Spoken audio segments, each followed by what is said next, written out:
on this screen. So. All set? All right. Good evening, residents of Litchfield. I'd like to just read a statement as far as for the right to know law. As the chair of the Litchfield School Board, I find that due to the state of emergency declared by the governor as a result of COVID-19 pandemic and in accordance with the governor's emergency order number 12 pursuant to Executive Order 2020-04, this public body is authorized to meet electronically. Please note that there is no physical location to observe and listen contemporaneously to this meeting, which is authorized pursuant to the governor's emergency order. However, in accordance with the emergency order, I am confirming that we are providing public access to the meeting by telephone with additional access possibilities by video. We're on YouTube Live and other electronic means. We are utilizing Google Meet for the electronic meeting. All members of Litchfield School Board have the ability to communicate contemporaneously during this meeting through this platform, and public has access contemporaneously. Listen, and if necessary, participate in this meeting through dialing the following phone number: 1-877-309-2073. The password is 578-005-989. I'm going to repeat that. The phone number is 1-877-309-2073. Password 578-005-989. Or by clicking on the following website address, which is on the Litchfield Community TV. Providing public notice of necessary information and assessing the meeting. We previously gave notice to the public of necessary information for accessing the meeting, including how to access the meeting telephonically. Instructions have also been provided on the website of Litchfield School Board at Litchfield Board's agenda. Providing a mechanism for the public to alert public body during a meeting if there are problems with access. If anybody is having a problem, please email Christina Harrison at charrison@litchfieldsd.org or Michelle Flynn at MEFlynn, that's FLYNN, at litchfieldsd.org. Adjourning the meeting in public is unable to access the meeting. In the event the public is unable to access the meeting will be adjourned and rescheduled. Please note that all votes that are taken at this meeting should be done by roll call. So I'd like to start the meeting by taking roll call attendance. When each member states their presence, please also state whether there is anyone in the room with you during the meeting, which is required by the right to know law. We just lost. There we are. All right. At this. All right. So I'll just go through. Tina Harrison.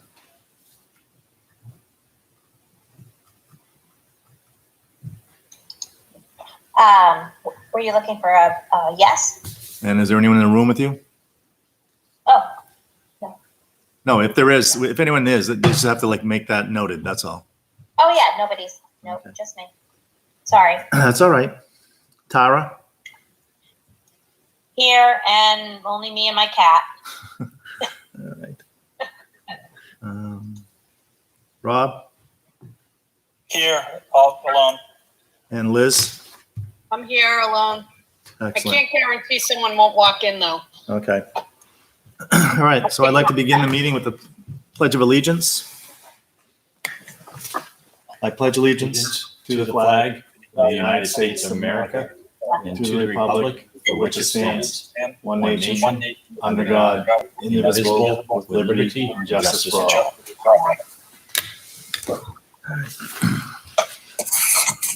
I guess I'd like to just start off by thanking everyone for being as flexible with this type of meeting. I know it's a little awkward. It's our second one, but I think we'll have a few more of these, and as we keep going, they're just going to be a little bit smoother as it goes along. Excuse me, Brian, I can't hear you. Is your microphone on?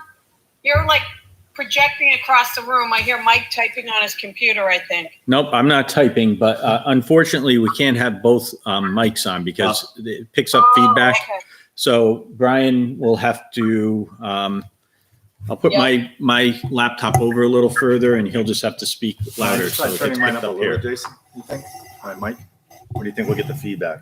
You'll get the feedback, yeah. Sorry. That's all right. I'll just talk a little louder. Jason, Can you hear me where is now? my mic? Perfect. All right. Okay, so the mic is up here. All right. So what I said, for those of you, if you did not hear me, is I just want to thank everyone for your flexibility in this type of meeting. I know it's a little bit cumbersome as far as to begin with, but I think we'll have a few more of these, and I think we'll be pretty smooth as far as getting going on time, and it'll be like a normal meeting for us somewhat. So, do we have any revisions to the agenda? So just so the board is aware, the agenda, and I think this may be the nature of having the virtual meetings, but Michelle and I made many links today, and I apologize for those being late for you. But as we were finalizing documents and making links, we did as quickly as we could. So I feel like the agenda topics have all been steady, but some of the information is new for you tonight. I feel like we lost everybody. I think you lost internet. Get the exclamation point down. Oh, yeah.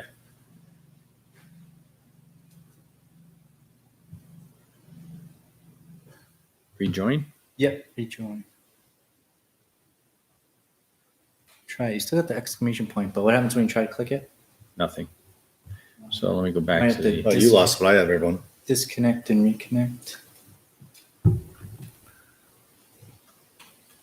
And connect automatically. Well, if it happens again, we'll check Next that out. time? Yep. Okay, you're good. Let's try rejoin. It might have dropped you for a second. So everyone's talking over me. Because I haven't. This is. Whatever this is, Jason, this black bar up there. It looks like search is on. Yeah, if you click that, you can close out of that and then rejoin. Yeah. And then join. Now, there you go. Back. Right. Oh, Mike's back. Yes, I am. I don't know There we go. where I went, but I did. There's no sound coming from him. You're muted too. Yep. There you go. All right, we better now? Yes. I apologize. I don't know what I did, but I did it. So here we go again. Mike, are we recording the meeting? It doesn't look like it's recording to So me. we are not recording through the Meet, so we're not going to have a recording here. However, Litchfield TV is here, and they are. This is what you're seeing on your screen is being streamed live to YouTube. anybody watching on YouTube. So it'll be recorded that way. Okay. All right. So as I was saying, just, we made a bunch of links today that were kind of last minute, and, I just will ask the board to bear with us. But it's the pleasure of the board. So if you feel you haven't had enough time with a topic or you need more time, just let us know and we can hold off until the next meeting. It's not a problem. We're unfortunately, Okay, so Jason, I lost it also. with all of this remote work, I think we're going to be Rejoin doing a lot of instead of flying on, a lot of work on the fly here. So return. Yep, rejoin. Yep, right there. I did that. Didn't do anything. You might still be disconnected. Do you want to open up a new tab? Bear with us. Brian's lost his connection now. So we're just, Okay. Michelle just emailed me and said she hasn't been able to join back in. Sign. She'll respond to any questions that we have over Okay, so email. that's good. If we Perfect. refresh that meet, So I will be playing the part of Michelle. This evening. it's not doing On our play. it. It's a can't. Connect to Wi-Fi. We'll go and we'll try to connect again there.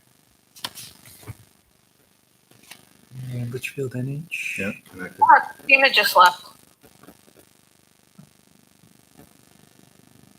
Oh, you're back. Still got that exclamation point. Welcome back, Tina. You turn off if you click on the blue circle. And then let's click back on. And it says not connected. And then let's try clicking again. So we just turn it off, turn it back on. Hopefully it'll reconnect to that one. It looks like it did. Connect to Wi-Fi network, update available. Okay. Well, 50 years from now, this will be on the blooper reel of virtual meetings during the COVID. So, That's all right. It's given me a chance to read the draft plan. there you go. Excellent. And I apologize that I didn't turn the link sharing on. So I thought I had, Tara, but Oh, Now it that's says all we. right. Like you said, we got to fly by the seat of our pants a little bit here. If I just empty the controller, sorry.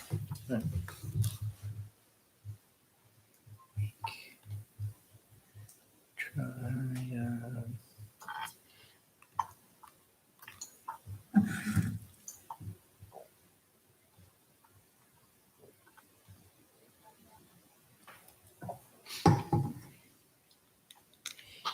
So I'm not sure what they did differently. Mr. Thompson, can you hear everything?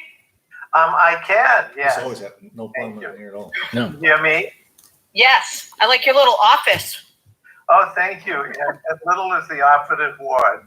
Yeah. What'd you do? I turned it off completely, turned it on, and then went to a new tab here. Let me go on this. Maybe that kicked it into action.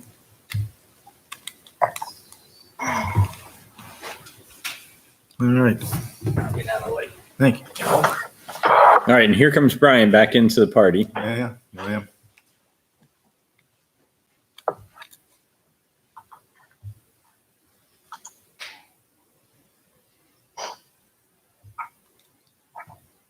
You have to hit that join button one more time, that That's why I green one. can't see me up there. There you are. And then you wanna, you wanna stay muted. All right. So we are all in again.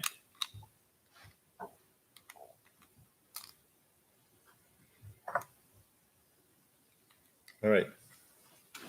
So you want to try what you were going to say again? About the agenda? Just quickly, so that I want to make sure everybody has heard this, that in terms of revisions to the agenda, we were making a lot of links today of last minute documents that were generated, plus some stuff that I had put in and the links were not correct. So just as we build the agendas kind of on the fly in a remote environment, it's going to take a little bit of an adjustment for us. So I just asked the board to bear with us. And if anybody needs additional time with anything, you're not prepared to make a decision, just let us know. It's not a problem. We have to work together in this. This is all unique to each of us. So. Okay. Okay. So a summary of non-public actions from February 19th, 2020. Can everyone hear me? Yes. Yeah. Yes. All right. Mr. Myers made a motion to approve the non-public minutes of March 4th, 2020. Mr. Burke, second. Motion carried by roll call vote. Mr. Burke, yes.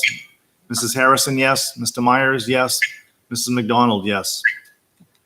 Mrs. Harrison made a motion to accept the nomination of Amanda Heiler as LMS guiding counselor at a salary of $72,481 for the 2020-2021 school year. Mrs. McDonald, second. The motion carried by a roll call vote. Mr. Burke, yes. Mrs. Harrison, yes. Mr. Myers, yes. Mrs. McDonald, yes. There are no presentations or recognitions at this time, so we'll bring it right to the superintendent comments. So the first thing I want to bring to the board's attention is the Washington, D.C. trip. And there are two links that are available for you. The first is a copy of the contract that we have signed with Capital Tours out of Haverhill, Mass. Capital Tours is the company that has organized the trip to D.C. for our eighth graders for well over 20 years. It's been quite a long time that they've been the vendor that we've been working with. The trip is scheduled to go out on May 12th, but it's pretty obvious with the situation going on that traveling down to the nation's capital on May 12th is out of the picture. So Tom Lecklider had reached out to the company to ask what options there were available. And he said, well, if you cancel the trip, you lose your non-refundable deposit. And it was $125 per student. 108 families, that was $13,500 that would be lost if we canceled. And so the best he was able to offer was to postpone the trip until June 8th. Or June 6th it was. But our sense is that by June 6th, it's not going to be any better in terms of traveling down to DC. So we were sort of in a pickle because he wasn't going to cancel it because then the deposit would be refundable. And he was looking for us to cancel, but we felt we couldn't do that. So I talked to Tom the other day and I made a suggestion to him to contact the vendor and to say, okay, we will take you up on the offer to postpone, but we're going to postpone the trip to May of 2021. In other words, next May. And it would be the trip for the current 7th graders.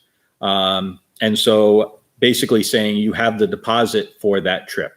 And the guy said, let me check with my business person, got back to us and said, yep, that'll work. We'll postpone until May of 2021. And of course, he's not concerned about who it is that goes on that trip. So, so at this point, what Tom is able to do is to take care of refunding families who have made deposits for a trip that won't happen, because really this does mean canceling the trip for the current 8th graders, and then taking any of the funds that have been raised, so the Krispy Kreme donuts and all the other funds, and moving those up to the high school. So traditionally, when the students move up to the high school, they don't bring a treasury with them.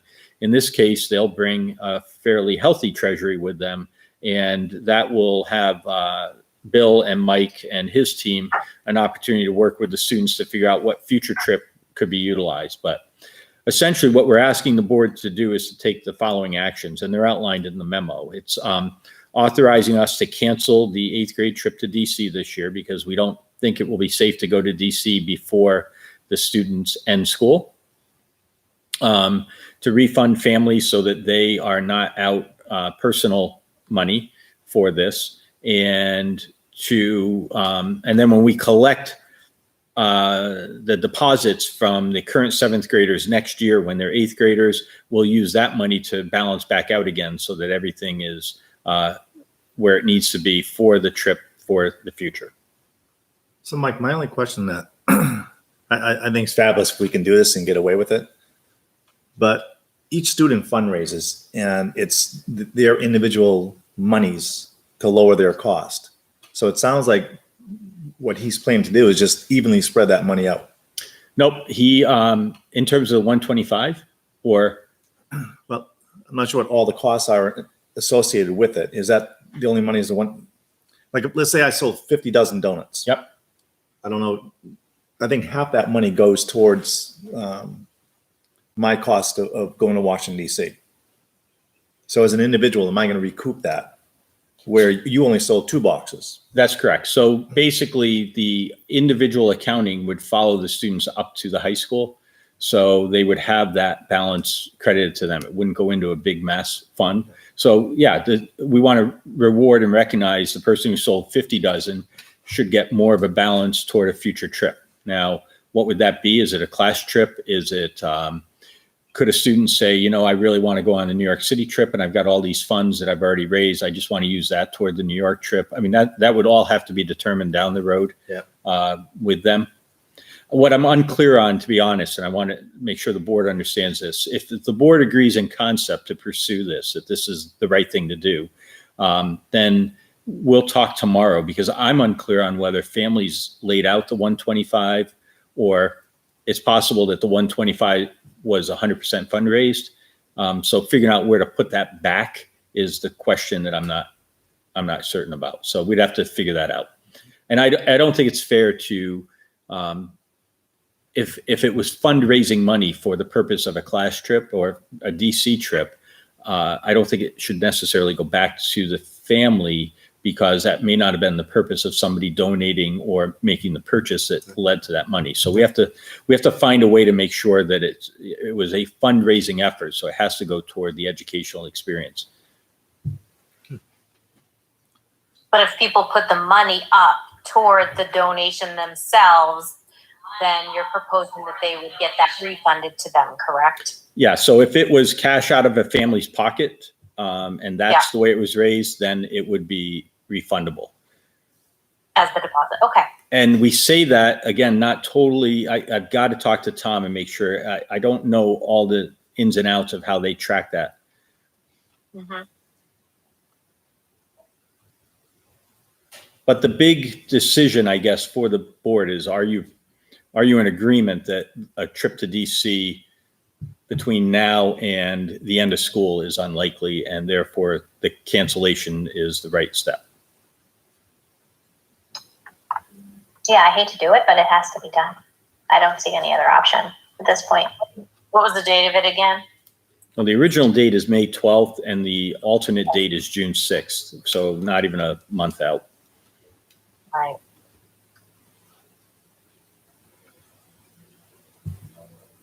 Does he have a time frame when he would have to confirm June 6th?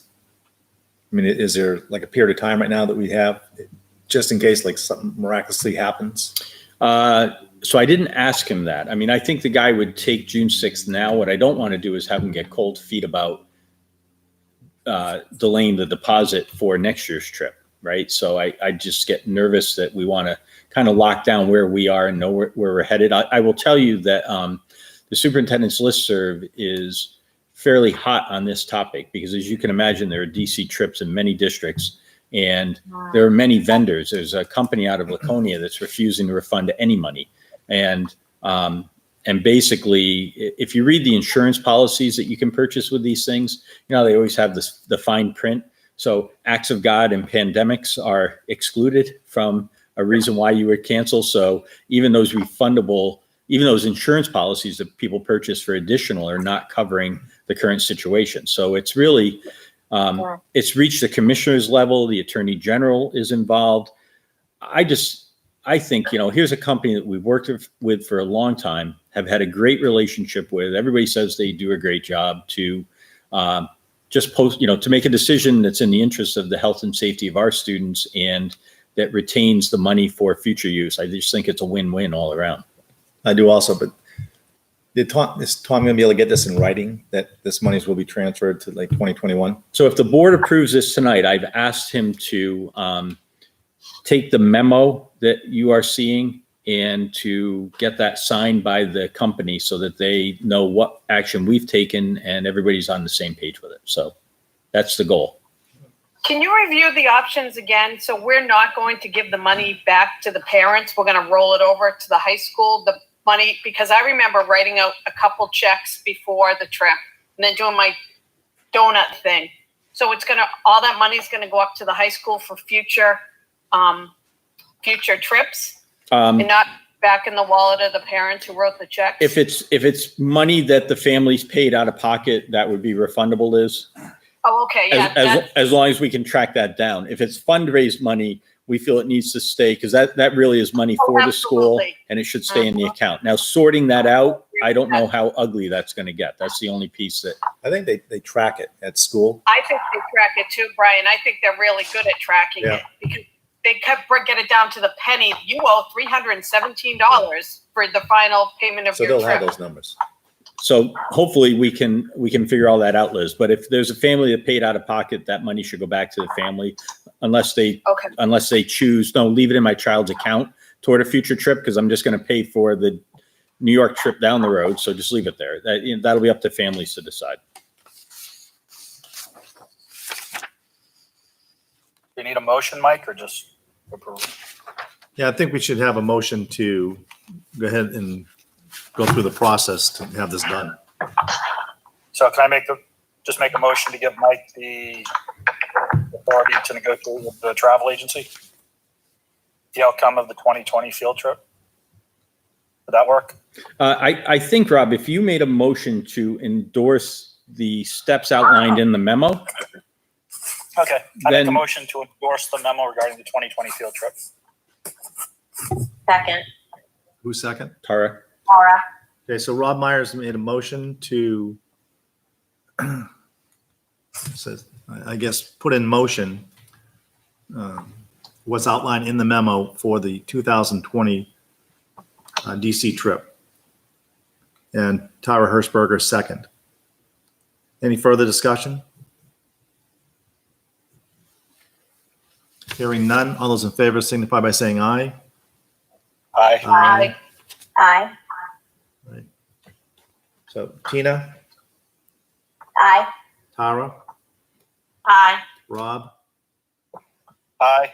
Liz, Aye. and Brian's an aye. So 5-0-0. Excellent. Mike, just to clarify, that's $200 out of pocket the parents have paid. That's what people are telling me, not 125, plus the donut and sub fundraising. Excellent. Tom will have all of that. I think he only sent 125 per family onto the company. So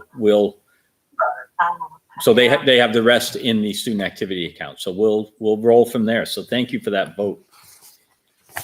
My next topic was the activities update. And so I just want the board to know in terms of co-curricular activities. So I've asked the principals to monitor the co-curricular activity that are taking place at each school.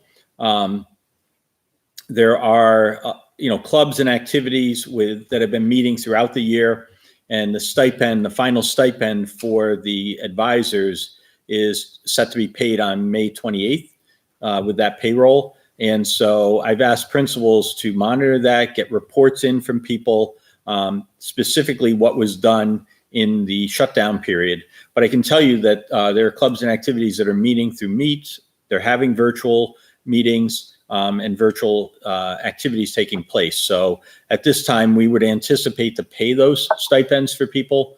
But if there were somebody who said, look, I didn't follow through on the obligation in the last quarter, we can always act to withhold that payment if they stopped early. So that's where we are with clubs and activities. I don't know if the board has any other things they would want to see relative to clubs and activities.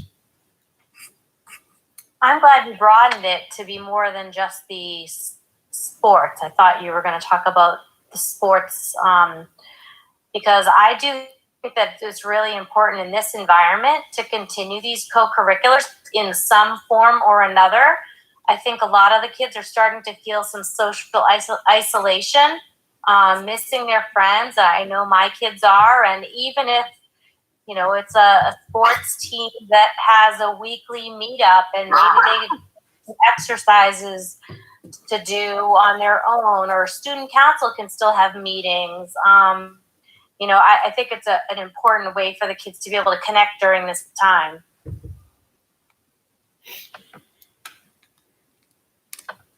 So are you saying that the person who manages the co-curricular has the option to be able to continue it or not, or? That's right. How's that? And so really remember, we've done a quick on-ramp to this whole remote experience. And so coming into the meeting tonight, I again sent the email to the principal saying, let's not forget about this. Obviously, it's easiest for me to talk to the high school, and they are aware that several of the clubs are meeting. For example, there's an entire senior class meeting taking place through Meet next week, because the seniors, as you can imagine, they've got 150 questions right now. And so they're going to have a class meeting to see what's on their minds and to answer questions. So those things are continuing to happen, and we just want to make sure that the people running those are compensated. But honestly, if there's somebody who is overwhelmed and just can't keep up with that and would rather kind of disband the club, that's understood too. So I think we can hit the right balancing point on it. Okay, good. All right, so I'm going to move on to athletics. And in the case of athletics, you'll see there's a memo there from me on spring coaches. So Josh reported in everything that our spring coaches are doing at the high school.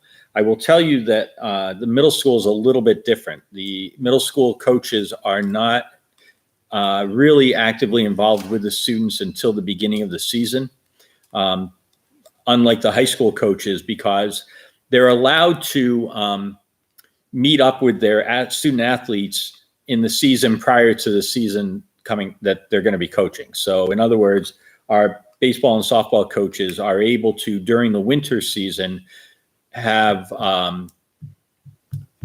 batting cages open and scrimmages that they observe and so forth. So there is an ability to get the athletes kind of warmed up and ready for the season in advance. So our coaches have been doing that as outlined in that memo. And you can see that the salaries and cost items for the coaches at both LMS and CHS is $34,600. So it's a decent chunk of salary money that's available. But our concern is that if we don't compensate the coaches somewhat, that it could be a problem for us in the future in terms of the reputation of the school district. And also, these are people who, they're not doing these jobs for the salary by any stretch, but we do feel it's a good faith effort to acknowledge that they have put effort into the season that looks like it's not going to be. Now, I just want to share with the board, right before I came to the meeting, I sent an email to the 2 superintendents who serve on the NHIAA Executive Council, because the council voted and announced publicly that they've delayed the spring sports season until May 4th, at which time tryouts can start. And then the season will begin a week later. And I voiced my concern that they were not aligned with the message we're getting, which is that in 3 to 4 weeks, we're going to hit the peak, which is when they plan to begin tryouts. And we'll just be coming down the peak, maybe over the top of the peak a little bit, when they intend to start the sports season, which is exactly the recipe for secondary outbreaks to occur. So, I appreciate people that are trying to send optimistic messages and to try to get some quick return to normalcy with this. But I think that it flies in the face of all the other communication that we're seeing. So it bothered me that was sort of the official stance that came out, and I voiced my concern about that. But so what I'm asking the board to consider is, we haven't even issued spring sports contracts yet. So there's no obligation to pay anybody because they haven't even signed an agreement. But I think there's a certain amount of good faith that people have been working, and we should find a way to issue an agreement, put some sort of a reduced salary in it, and make sure that we've taken care of people who have been, frankly, gearing up for and taking care of our students all along. So that's my opinion, but I'd love to hear where the board is and what you think is the right way to proceed on it. How much are you suggesting we pay them? 1/3 of their salary, 1/2 of their salary? I think 1/3 is a fair compensation for the preseason work and effort that's gone in. I agree with that. Well, these folks, aren't they considered co-curriculars, and aren't they getting the same scale as other co-curriculars? No. They're not. So it's co-curricular in the sense of the way it's worded in the collective bargaining agreement. So that is accurate. But the student council has been meeting since September 1st. And so that co-curricular, the contract's already been issued. It's in play. The spring sports coaches, we've hired people, we've onboarded people, but we haven't issued actual contracts and agreements yet, because we normally would have done that. You do that every year for every co-curricular? That's correct. And they're all different depending on the amount of hours. Like basketball gets paid more than another one. So at this point, Okay. as I understand it, nobody has an actual agreement in hand, but we didn't want to issue them. I could envision issuing it for the amount that's in the contract, and then saying, a sentence that says, due to the COVID-19 school closure, we will compensate only 1/3 of the salary if that's what the board wants. And if the season actually ends up running later, we will determine how to proceed at that time, or something to that effect. Is there a way to prorate it based on how much work they've already put into it? Like you were saying, the LMS coaches, they start day one of the season. Whereas, the high school coaches have been kind of doing this all along. Is there a way to kind of gauge how much time they've put into it so far and pay them according to that time? Are you just talking high school though, Mike? Yeah, so I'm only suggesting high school, Tina. Okay. Thank you for that clarification, because I think the middle school coaches have not done anything and aren't going to do anything. So that would be a 0. And they're also teachers, so there's not a fear of losing the coaches. Versus I guess my only question, like when you said if the season goes a little longer, no matter what, it's still going to be shorter than it's supposed to have been. So you're not saying raising the coaches' salaries, correct? No. So I think if we do the third as that good faith recognition of what's been done already, and then leave ourselves, to pay up to the full amount if the season gets reinstated. But, if it ends up being honestly, if they begin March 12th, and I don't even know if they're going to have a championship round at that point, so. What I heard through the rumor mill, it's 1 week of tryouts, 1 to 1.5 week of games, and an open tournament. Everybody makes a tournament to find a champ. That's just a rumor I heard. So Yeah, it's probably accurate. If you do it as a. When does the payment normally get made? Is it up front? Is it at the end of the season? Maybe this could be. It's done in 2 installments. I think it's usually halfway through the season, at the end of the season, I think. Half and half? Okay. I think the first installment, it's usually paid in 2 installments. I think the first installment was going to be on the paychecks that went out for tomorrow. Got it. So then we could potentially do a third now, and then if there is a shortened season, we could determine at a later date what percent. Well, no, if you would have a season at a later date, you would just pay them what the stipend payment is. Yeah. I think if they have any season, they just make what they were supposed to make. Right.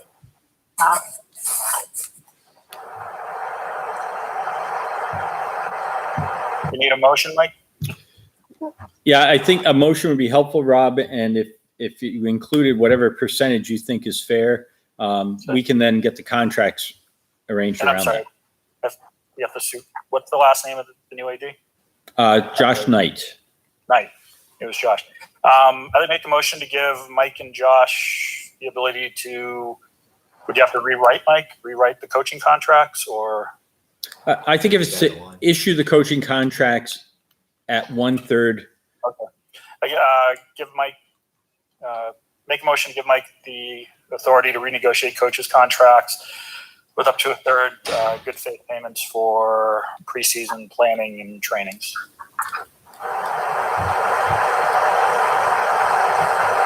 Is there a second? I'll second. So Rob Myers made the motion. Tina Harrison seconded the motion. Further discussion?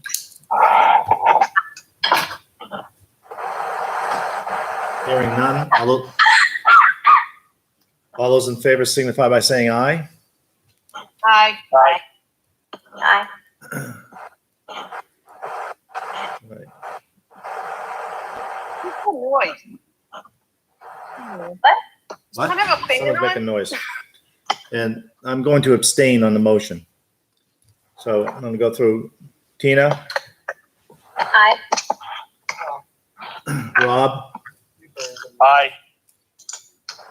Liz, Aye. Tara, Aye. and Brian abstains. So it passes 4-0-1. Excellent. Thank you for that.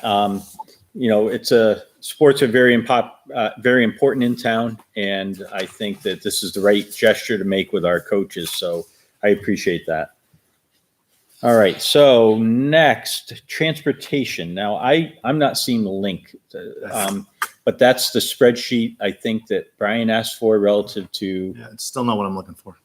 It's not. Tell us what you're looking for, and we're going to try to get this right because So this is just games they played and what it cost. What I'm looking for is what did we budget for playoffs? The budget's not broken out in that way.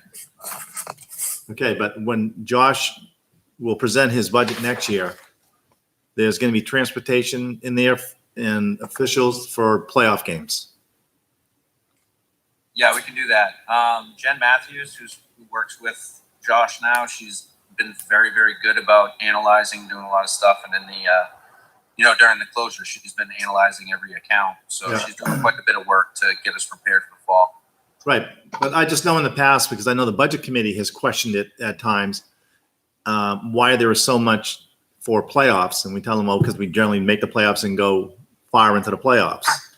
So what I was looking for is what monies have we saved so far that we had budgeted for? So boys basketball, there was no travel whatsoever for playoffs. That's what I was talking about. So did we plan on them going to one game in the playoffs, 2 games? I don't, that's what I'm looking for.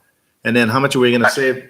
Then how much are we going to save right now? How much did we budget, again, with the expectation of boys lacrosse, girls lacrosse, I don't know what else there is, baseball, softball, track. So those 5, I know we budgeted some monies for transportation and other costs because the expectation was they're going to be going somewhere. That's all. I'm just trying to get a number of like, what are we saving right now? Because we're saving something, because I know we budgeted monies for these teams. So there's girls basketball, boys basketball, football. So I'm looking for the whole year.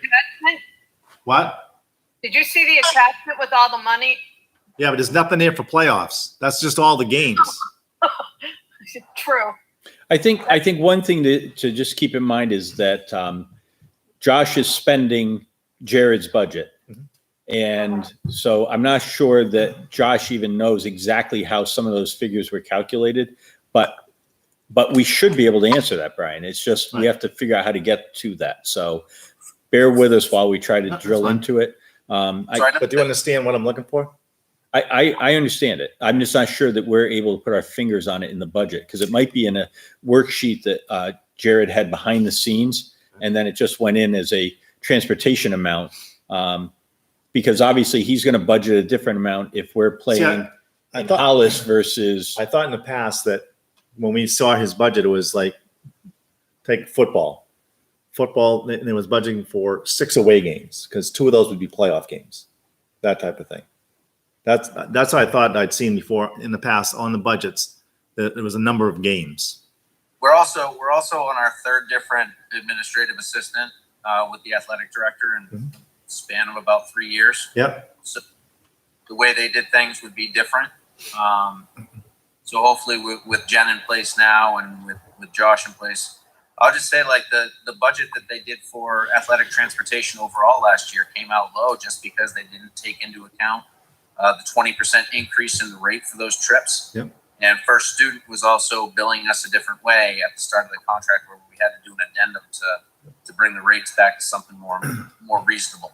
So definitely work to be done, but I think we have the pieces in place to definitely take a thorough look at it in the fall. Yeah. So I'm just, maybe he can't do it. Maybe he can't do it this year as far as captaining, because I know next year he will budget for playoff games. So I'm just wondering where it is in the travel budget. It must be somewhere. Let's put it this way: regardless, we're saving money because I know we budgeted for, and I'm certain the football team, I mean, expected to go all the way. So now, I mean, as far as good of a year that they had the year before, and same with other teams. So I'm certain that something was budgeted for that. We will work on trying to get that, Brian. Right. If it can't be captured, there's no way of measuring it, and that's fine. But I mean, let it be known that there's money that will be saved within the budget from that. Michelle just emailed that she thinks she knows what you're looking for, and she might have something within her paperwork that can point to that from Jared in years past. Perfect. Thank you, Michelle. Yeah. So my next piece to cover is just quickly on capital planning. So we postponed tonight's capital planning meeting. It just could not pull off a meeting relative to capital planning at this point. So our goal, I think, is as we settle into the groove to pick back up with capital planning. And we're going to talk a little bit in non-public about some financial thinking that we have relative to cost savings with all of this. But I think we have to have a pretty open conversation about where we are. And so that could factor into how we proceed with capital planning also. So, and then the last thing under my comments is the school board calendar. And if you click that, and I just want to verify that this is the proposed calendar for the board. We have a calendar that gets us through June, and this would then pick up in July. So this is modeled on the one meeting in the middle of July, one meeting in the middle of August, and then we return back to the first and third Wednesdays for the most part, except when we run up against a holiday. Actually, we don't run up against a holiday. It's all first and thirds, so that's kind of nice, all the way through June. And those meetings would all be here at the town hall, assuming we're going to book the room. But at this point, we're on the rotation of having the meetings here.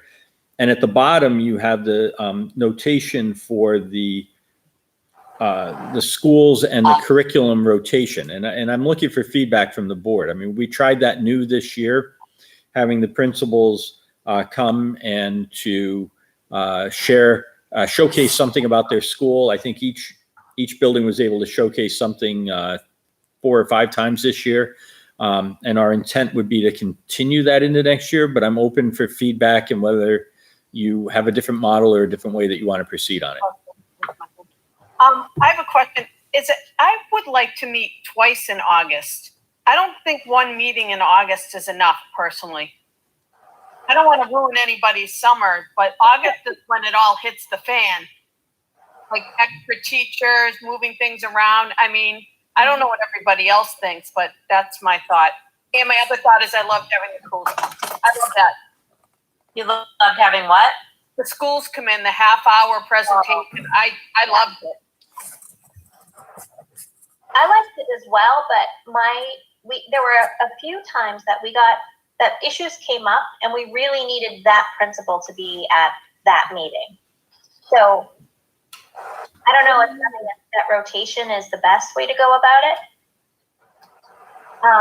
What do you mean when? Well, like for example, we had meetings and we discussed the cafeteria, the questions about the GMS cafeteria and about GMS drop off and pickup and those kinds of things. And it would have been really helpful to have that principal there to answer our questions and have that discussion. And so we had to postpone it until the next meeting or the next time that they were available.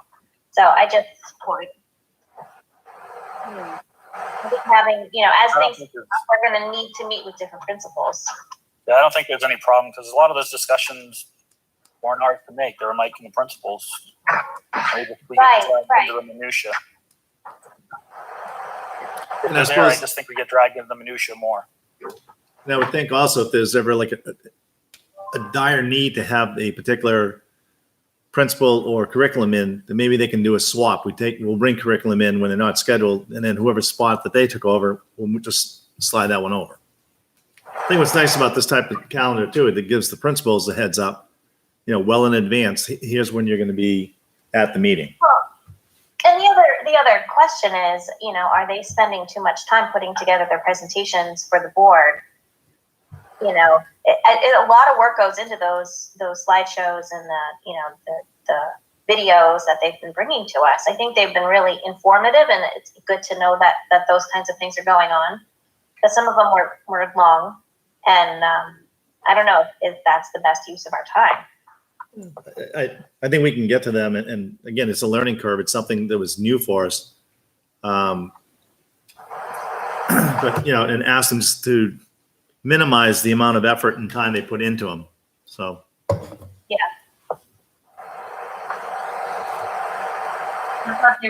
That I do agree that some were long, but I found them really informative.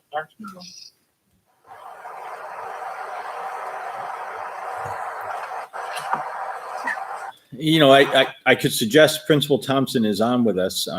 He's done it both ways. He might have a perspective on how he has felt. I know the presentations may take a little more effort, but they're also every other month as opposed to monthly. And even with the bi-monthly meeting schedule, a principal, like if the question had popped up on the second meeting of the month when principals weren't here, it still would have had to be delayed too. So I don't think there's any one perfect way other than have principals here every time, which would really be a waste of time, I think. So, but Principal Thompson, do you have a thought, or you have to unmute to share with us? Yes. So I have enjoyed putting together a really focused presentation. We used WeVideo, and I was mindful of keeping it to 15 to 16 minutes. So it can seem long. I don't know if those were the meetings that were referenced, but and then some time for questions. I really enjoyed making a Where's the point speaker? of involving both the teachers and the students at the meeting. And I think that that's great to kind of bridge that gap all the way from the school board to the teachers and the students. Yeah, I agree. And that's been awesome.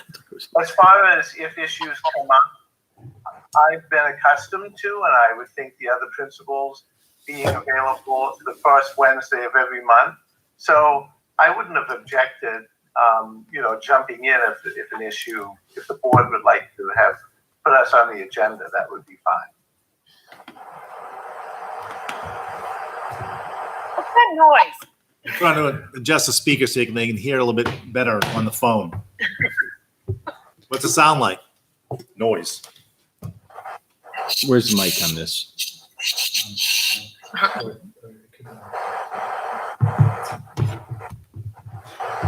Yeah, bear with us a moment. It's like static. Sounds like a hair dryer. I think it's coming from Corey.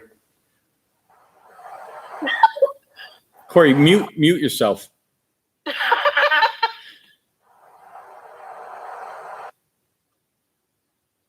Yep. Sorry, Corey. It's your hair. It's your hair dryer.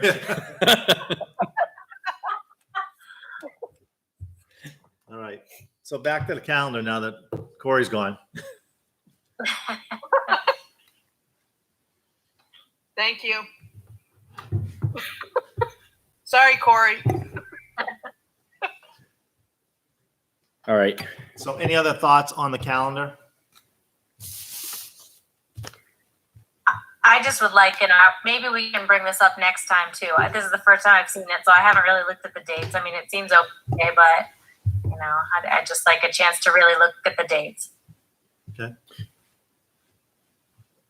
Anybody else concerned about August? I think we can do it as far as August. I mean, as July goes on, if we need to set a second meeting, we can always do that. Okay. I mean, no one says this is in stone and it can't be changed, but the workload is normally pretty light for us in August and July. I'm always around in August as well. Football. We don't go away. Yeah, keep your fingers crossed. Yeah. Like, All right. Excellent. And so that is the end of my comments.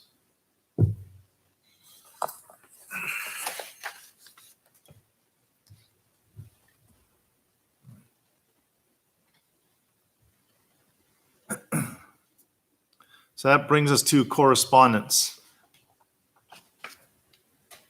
It actually, school board I'm comments. sorry, school board First. comments. Yeah, and I'll talk for a second. I made a shuffle here so the board is clear.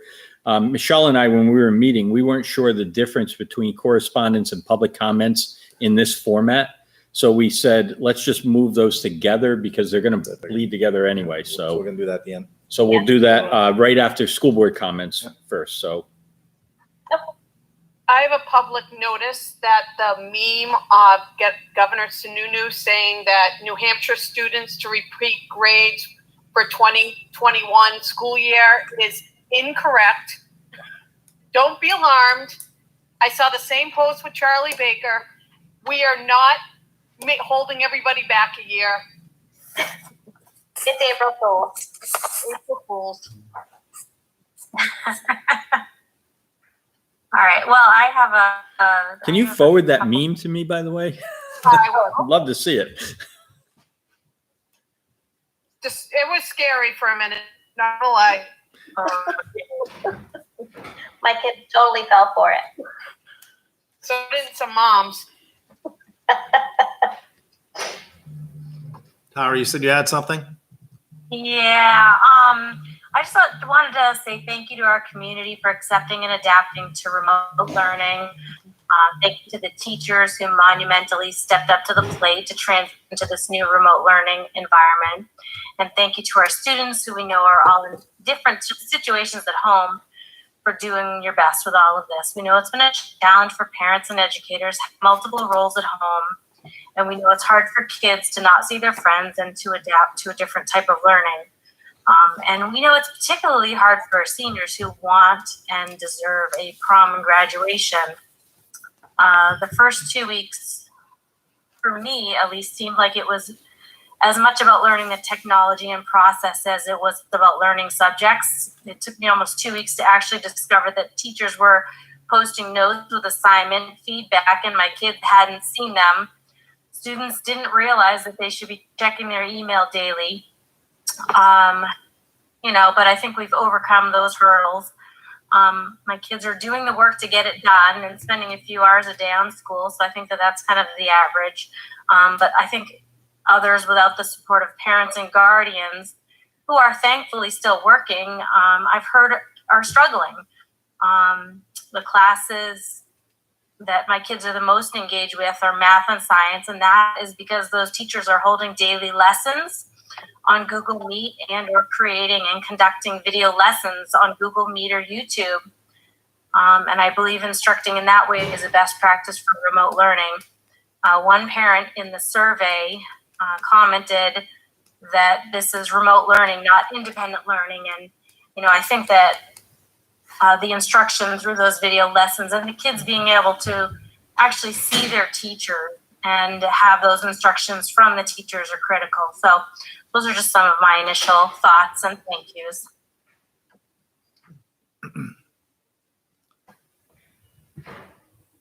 Brian, do you mind if I just say something? I know I'm not school board, but I just want to I just want to throw out there that I would like to recognize Lauren Crowley and her food service staff for the amazing job that they're doing to take on that program in this challenging time, and to do it with enthusiasm, and to serve lunches in a different costume each day, bring smiles to families through this is really, they're doing a great job. And to Dave Ross and his facility staff, they're doing an absolutely wonderful job and being in the buildings and making sure everything's clean, and hopefully these buildings be shining by the time we get back into them.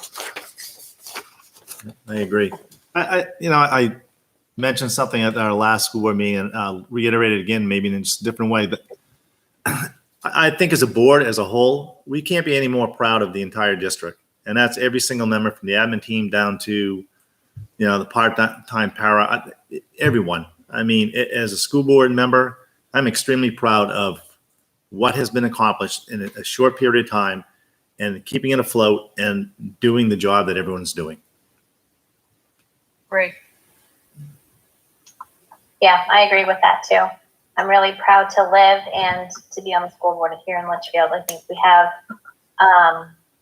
amazing administrators. Our teachers are really stepping up to the challenge. Our families have been supportive, if overwhelmed, but still very understanding and patient and supportive. And it's only going to get better. I was just talking to a few parents yesterday, and they were saying, yep, now that we know how to do all of the things that we need to do to get through, the assignment and what to check and how to log in, it's getting a lot easier. So definitely a learning curve, but I'm optimistic that things are going to be better as we get our ducks in a row. There are definitely challenges, but I feel like there's so much more positivity out there than negativity. I think people understand the situation that we've all been thrust in, but fortunately, thankfully for prior school boards, for implementing the 1-to-1 initiative, we're able to get it done. So, really thanks to the planning of those before us,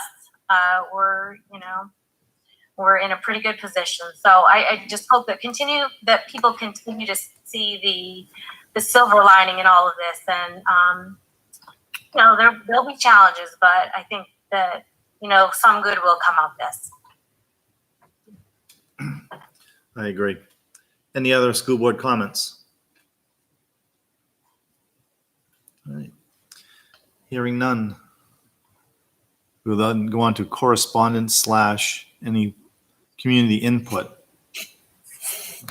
As I said at the beginning of the meeting, if anyone had any questions or comments that they wanted to bring forward, to email Tina or Michelle. So have we received anything, Tina? Yes, I actually received 4 emails Okay. since the beginning of the which I think is great. Thanks for emailing everybody. Yes.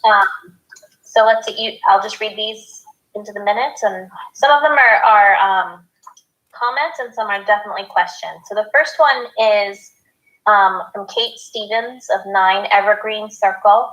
She says, "Good evening, board members. Please consider approving Flipgrid for kindergarten use. For our family, it made it easy to put the focus on games and reading for kindergarten learning instead of worksheets. We understand that some families have elected to not have their child's image on social media. We are one of those families. With the Flipgrid, it was relatively private way for our kids to keep up with some friends, and for us, the social benefit outweighs the privacy risk. We'd like to see it return as an option for the kindergartners if their teachers and parents choose to use it. Thanks for your continued hard work during this difficult time, Kate Stevens." Do you want, if I could just quickly respond to that? So that's appreciated to know that a family enjoys that tool. That tool is on our list of approved apps. And so we'll have to work with the kindergarten teachers to make sure that they're aware of how to use it. There are just some concerns if a family does not want their child to be shown, but we have some workarounds for that. So so we'll definitely reach out to the kindergarten teachers, and Principal Thompson is hearing this, and I think has been a part of Flipgrid conversation. So we will work on that in the morning to make sure that that tool is available and being used correctly. Yeah, that sounds good to me. I have heard some rumblings of parents or students even recording some of the classroom meets, the Google Meets, or video conferencing or anything like that. And I just wanted to point out that that is all illegal. Isn't that right, Mike? Yeah. So, I think a reminder to anybody in the public, we've had this in previous notices, that you really should not be recording anything that's happening through the apps without the full consent of everybody being recorded. And so if you are, and I haven't seen any evidence of malicious recording. I've seen all sorts of, wow, I want to capture this moment in my child's history because it's never happened. And these teachers are awesome and everything's going great. And I think this is so cute. I'm going to record this. But unfortunately, there's a wiretapping law in New Hampshire. And if you record somebody's voice without their permission, you are violating the law. And so it's really, really important that everybody understand. We don't want, the SROs don't have a lot to do right now. And the last thing we want to do is send them out to investigate wiretapping across the district. So please, families, refrain from doing that. It's really, unless you get permission to say, I really would like to record this, and my intent with that recording is to post it on social media. And then if you have the consent of the teacher, consent of the student, then it would be acceptable. But I wouldn't record anything other than your own child and the teacher if they give that permission. Great. Okay. Shall I move on to the next one? Yep.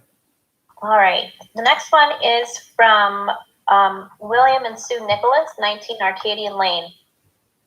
William is a class of 2019 alumni member and was also on the board to rename the CHS auditorium to the Martin Auditorium. When is the dedication ceremony? Thank you, William and Sue Nicholas. I thought we had that. Yeah. There's a plaque that's up, and I thought that had occurred. We'll have to check with Mr. Larnigan on that. That's when his sons were there and his wife and. Wasn't that during the concert, Liz? Oh man. Yeah, that was during a winter concert. Winter concert? Mm-hmm. I think so. We'll double check on that. Okay. And then next I have an email from Natalie Hurdy, 14 Lund Street. In the event schools reopen prior to the end of the year, will you look at putting in place options for those parents who, for various reasons, cannot or choose not to send their kids back? So that's a great question. And I think that's something that we have to weigh out as an admin team, and we'll find a way to work with the families on. There's always the option for a family to homeschool for the rest of the year. I mean, that's always an option. But the problem is, depending on where the child is, the transcript can get kind of bumpy at that point. So we would have to find a way to work with everybody in that scenario. Okay. And honestly, there could be, I mean, even if we stay out for the rest of this year, there will be a reluctance at some point to go back too early, and it could become an issue in the fall. And I think we're going to have to work with our families on making sure they understand the steps we're taking in this extraordinary time and to make everybody safe. So it's a good point. Great. Thank you, Natalie. And then the last one that I have is from Carrie Piccone. She lives at 81 Street, I believe. Good evening. I'm writing out of concern for my children's mental health. They are feeling so overwhelmed with work. They are confused as to why teachers are not following the schedule and assigning so many assignments and also switching the day 1 and day 2. I guess they just do not understand why we cannot follow their schedule.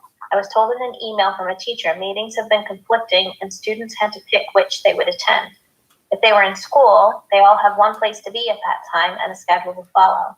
I just feel there is no rhyme or reason to any assignments and frankly do not feel my children are being taught.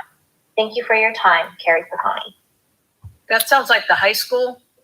Yeah, I think that's middle school too. Mm-hmm.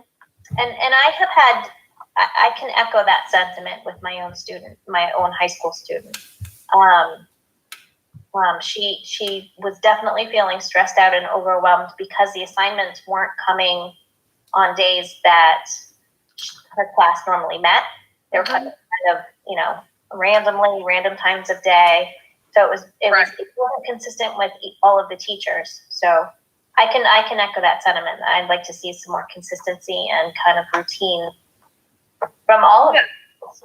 Because my son, I think I emailed Tina, my son got a large assignment today and it's due Friday. Today is supposed to be Independent Learning Day. And this assignment's due Friday. I'm just confused as well. She has some very valid points, and we're all aware of the mental health. No one can tell me one of their kids hasn't had a meltdown yet. Mm-hmm. It's coming if it hasn't. It is coming. Yeah. So just a couple of things to remind anybody in the public. Our counselors continue to be available. So if there is a family that is seeing mental health concerns, I would ask you to reach out directly to the school counselors by email. They are working, they are providing services to students. And so, the pieces that we normally would have in play during a school day are still in play. So families, by all means, if you're getting that sense, do that reach out. I know that we've had counselors doing Google Meet lunches with students, and there's all sorts of really neat things that are happening. And, in a time like this, somebody may bubble up that is not anticipated. So making sure that you make that reach out to our staff would be important. In terms of the high school, it's been a little bit of a bumpy road because of the time constructs that they have in place. Monday is the skinny Monday. And then you've got your day 1s and day 2s on Tuesday, Wednesday, Thursday, Friday. And it's been a little hard to find a rhythm and a routine for them. I think we're getting there now.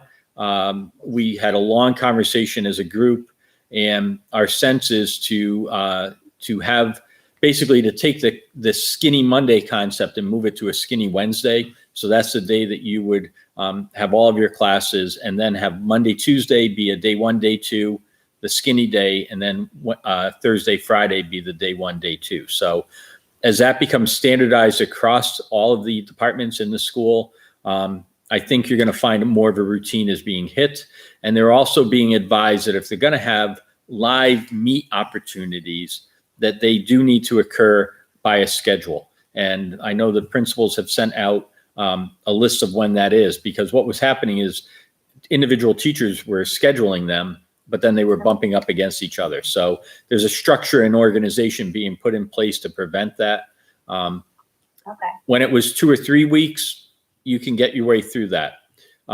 If it's for the rest of the year, we need organization and structure, and that's been recognized by the leadership team at the high school. So Wednesday is not independent learning now. It's skinny Monday on Wednesday. I thought I'm confused at this point. Yeah, I don't blame you. So So the independent learning day is the day that students will have more of the independent work to do, but that will be taking place on Wednesday. And here's the reason. When we talked about it as a team, so there's another piece of data that came along, and the data is that the number of calls going into DCYF with reports of abuse have been cut drastically across the state. I mean, it's like a fraction of what they normally see, because even though every adult in New Hampshire is a mandatory reporter, teachers are trained and are uniquely tuned into what to look for with signs and symptoms of abuse. So the idea that students aren't checking in on a regular basis and in the same way with teachers is probably a factor as to why the calls have dropped off to the degree they have. So our thought was that I'm going to start with a Monday. You have 2 days on, an independent learning day, 2 days on, 2 days off for the weekend, that it would provide more of a routine to keep in touch with our student body throughout a week, rather than 4 days on, 3 days off, 4 days on, 3 days off. So that's the reason why we're viewing that.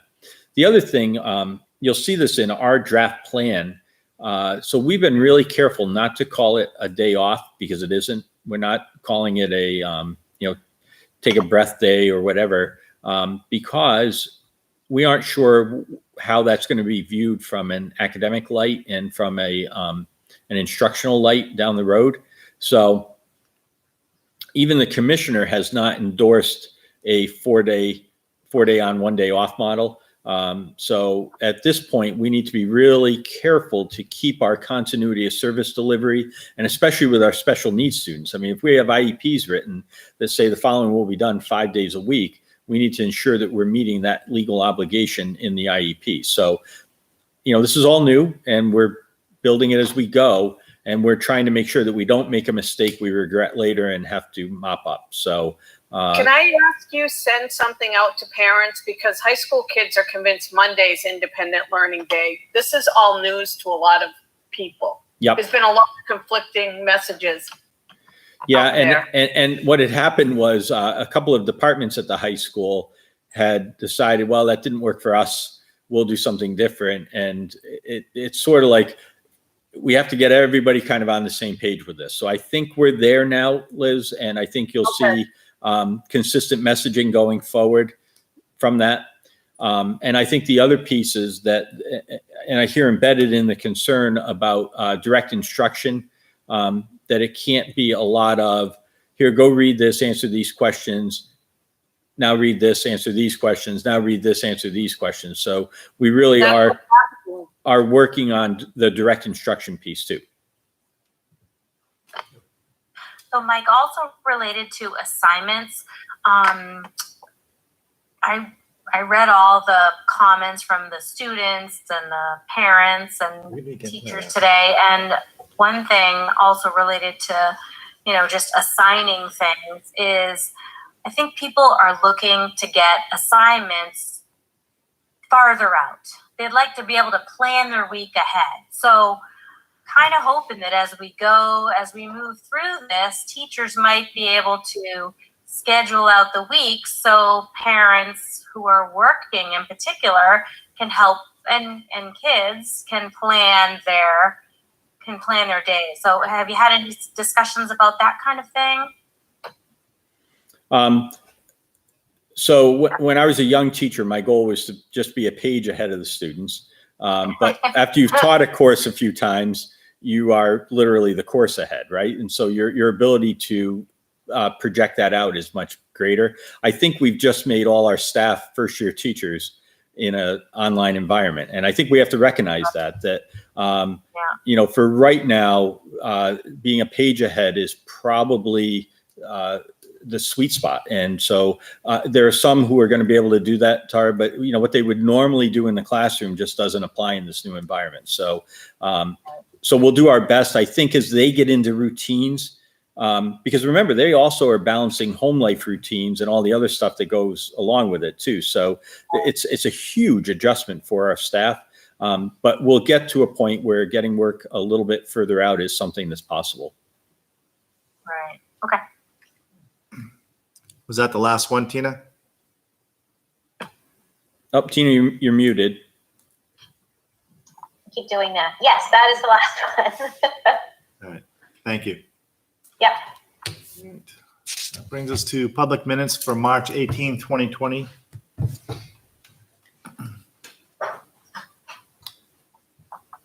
Is there a motion to accept the minutes? I'll make a motion to accept the minutes from March 18th. Is there a second? A second. So Tina made a motion to accept the minutes. Liz second the motion. All those in favor signify by saying aye. Aye. Aye. Opposed? Abstained. So Tina, Aye. Liz, Aye. Tara, I wasn't sworn in, so I think I'm nothing. Oh, Can she vote on these minutes? Time. I I thought, can't give it that's what Michelle told me. Michelle, so. can you give us, Yep. is Tara allowed to vote on this? Thumbs up if she is? She is. Tara, I thought you said you were signed in.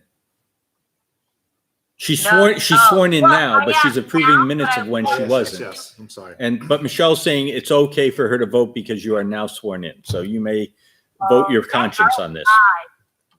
Aye or yes. Tara says, Tara's a yes and Brian's a yes. 5-0-0. Thank you. Yeah.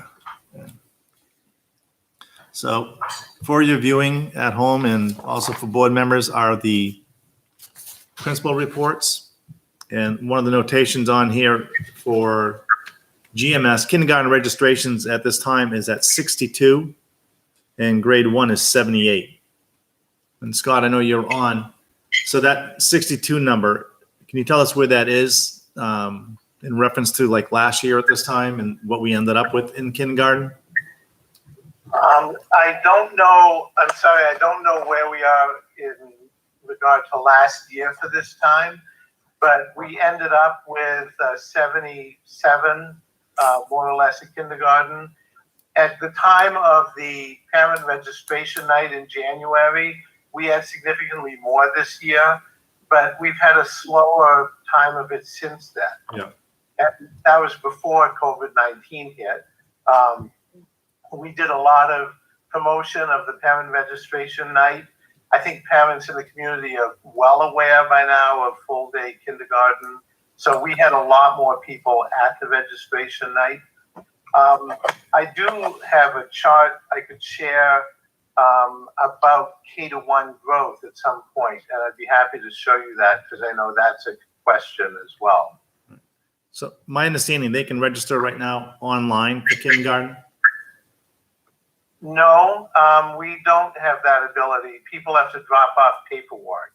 But everyone who had dropped off, they can get the forms online. Let me be clearer. Okay. The forms are available online for parents to download, but then they have to bring them to the school or send them to the school, and then they get hand entered. We do not have digital registration, if that's your question. How difficult would that be to implement? Would it just be a Google form to create to at least get the process started? I know they would still have to drop off certain documents, but you guys all seem so savvy with the surveys and forms, and I feel like it should be done. So the good news on it, Tara, is that when we shift to Power School in the fall, there will be an online registration module that we have embedded into that. The cost of adding it to IC was astronomical. So that was part of the reason why we made the switch to Power School, because we gained that at a fraction of the cost. Right. Okay. Got it. So Scott, I was thinking that maybe it'd be worthwhile to post something on the marquee as far as for registration for kindergarten, maybe with a phone number, whoever your admin assistant's number, so that they know it's still up and active, that they can register or at least call to know how to register, just to keep the flow going. Alrighty. We can do that. I mean, anything would be helpful. I mean, just to make certain that they're still aware we're still taking registrations. Yeah. And we can put that on the website and in our morning messages. Yeah. So we can do all of those. Yep.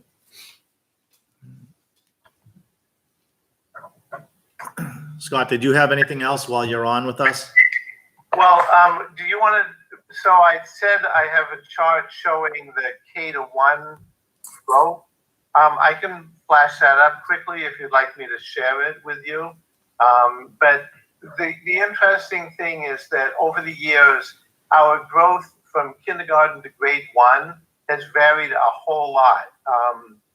In the first years of half-day kindergarten, we would add like 45 students. 2 years ago, we added something like 35, and I have it on the chart. Last year, which was the first year that we had full-day kindergarten, and then had a first grade the year after, we only added 9 students. I share that because currently we have 77 in kindergarten, which is not enough to sustain 5 classes.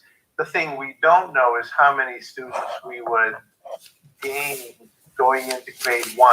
I think that's an unknown. Last year it was only 9. It may be fewer. So I want to share that.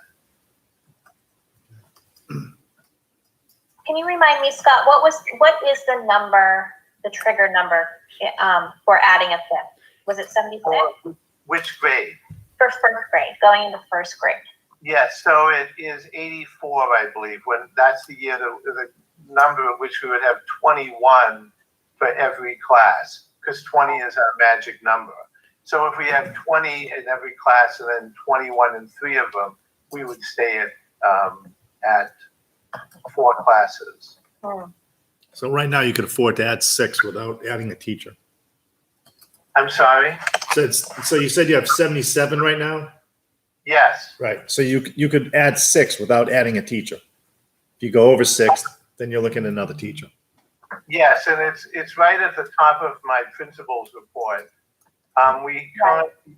Actually, I apologize. We have 78 in kindergarten as of 3/27. And if you look at the second group of numbers there, the policy says that for grade 1, we can have 4 classes up to 83, and then we go to 5 at 84.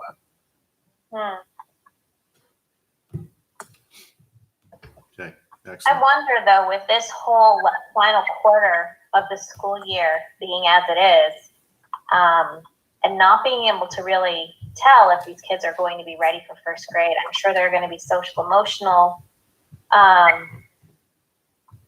difficulties. You know, they haven't been in the classroom, they haven't been practicing lining up and sharing and, you know, taking turns and raising their hands.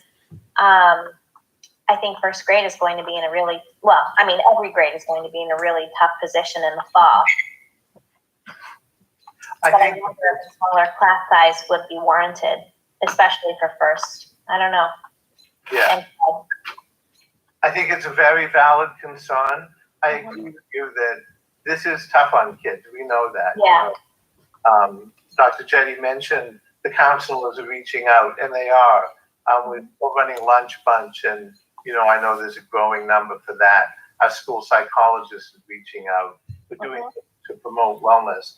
But the thing about Flipgrid that I know that came up is what parents like with it is the students can all see all of their peers. The problem comes if you're recording what the peers are doing, right? So that became a central issue. And what we know is that the kids, we have really promoted social learning and play-based kindergarten, and also preschool. And that's what's really suffering for the very youngest kids. Yeah. Even if they can do something like we're doing right now, it's like watching TV to them. It's not playing with a peer. Right. And they experience it at 3 to 7 in a much different way,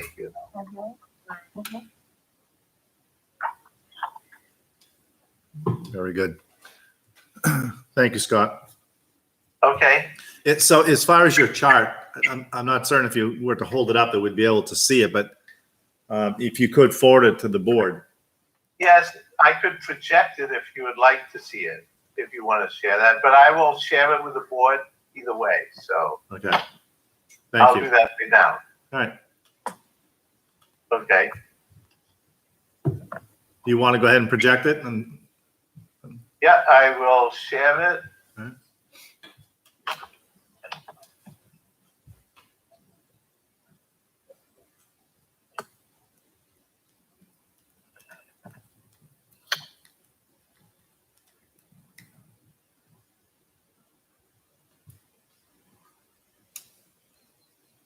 I also shared with Mike and Michelle. good.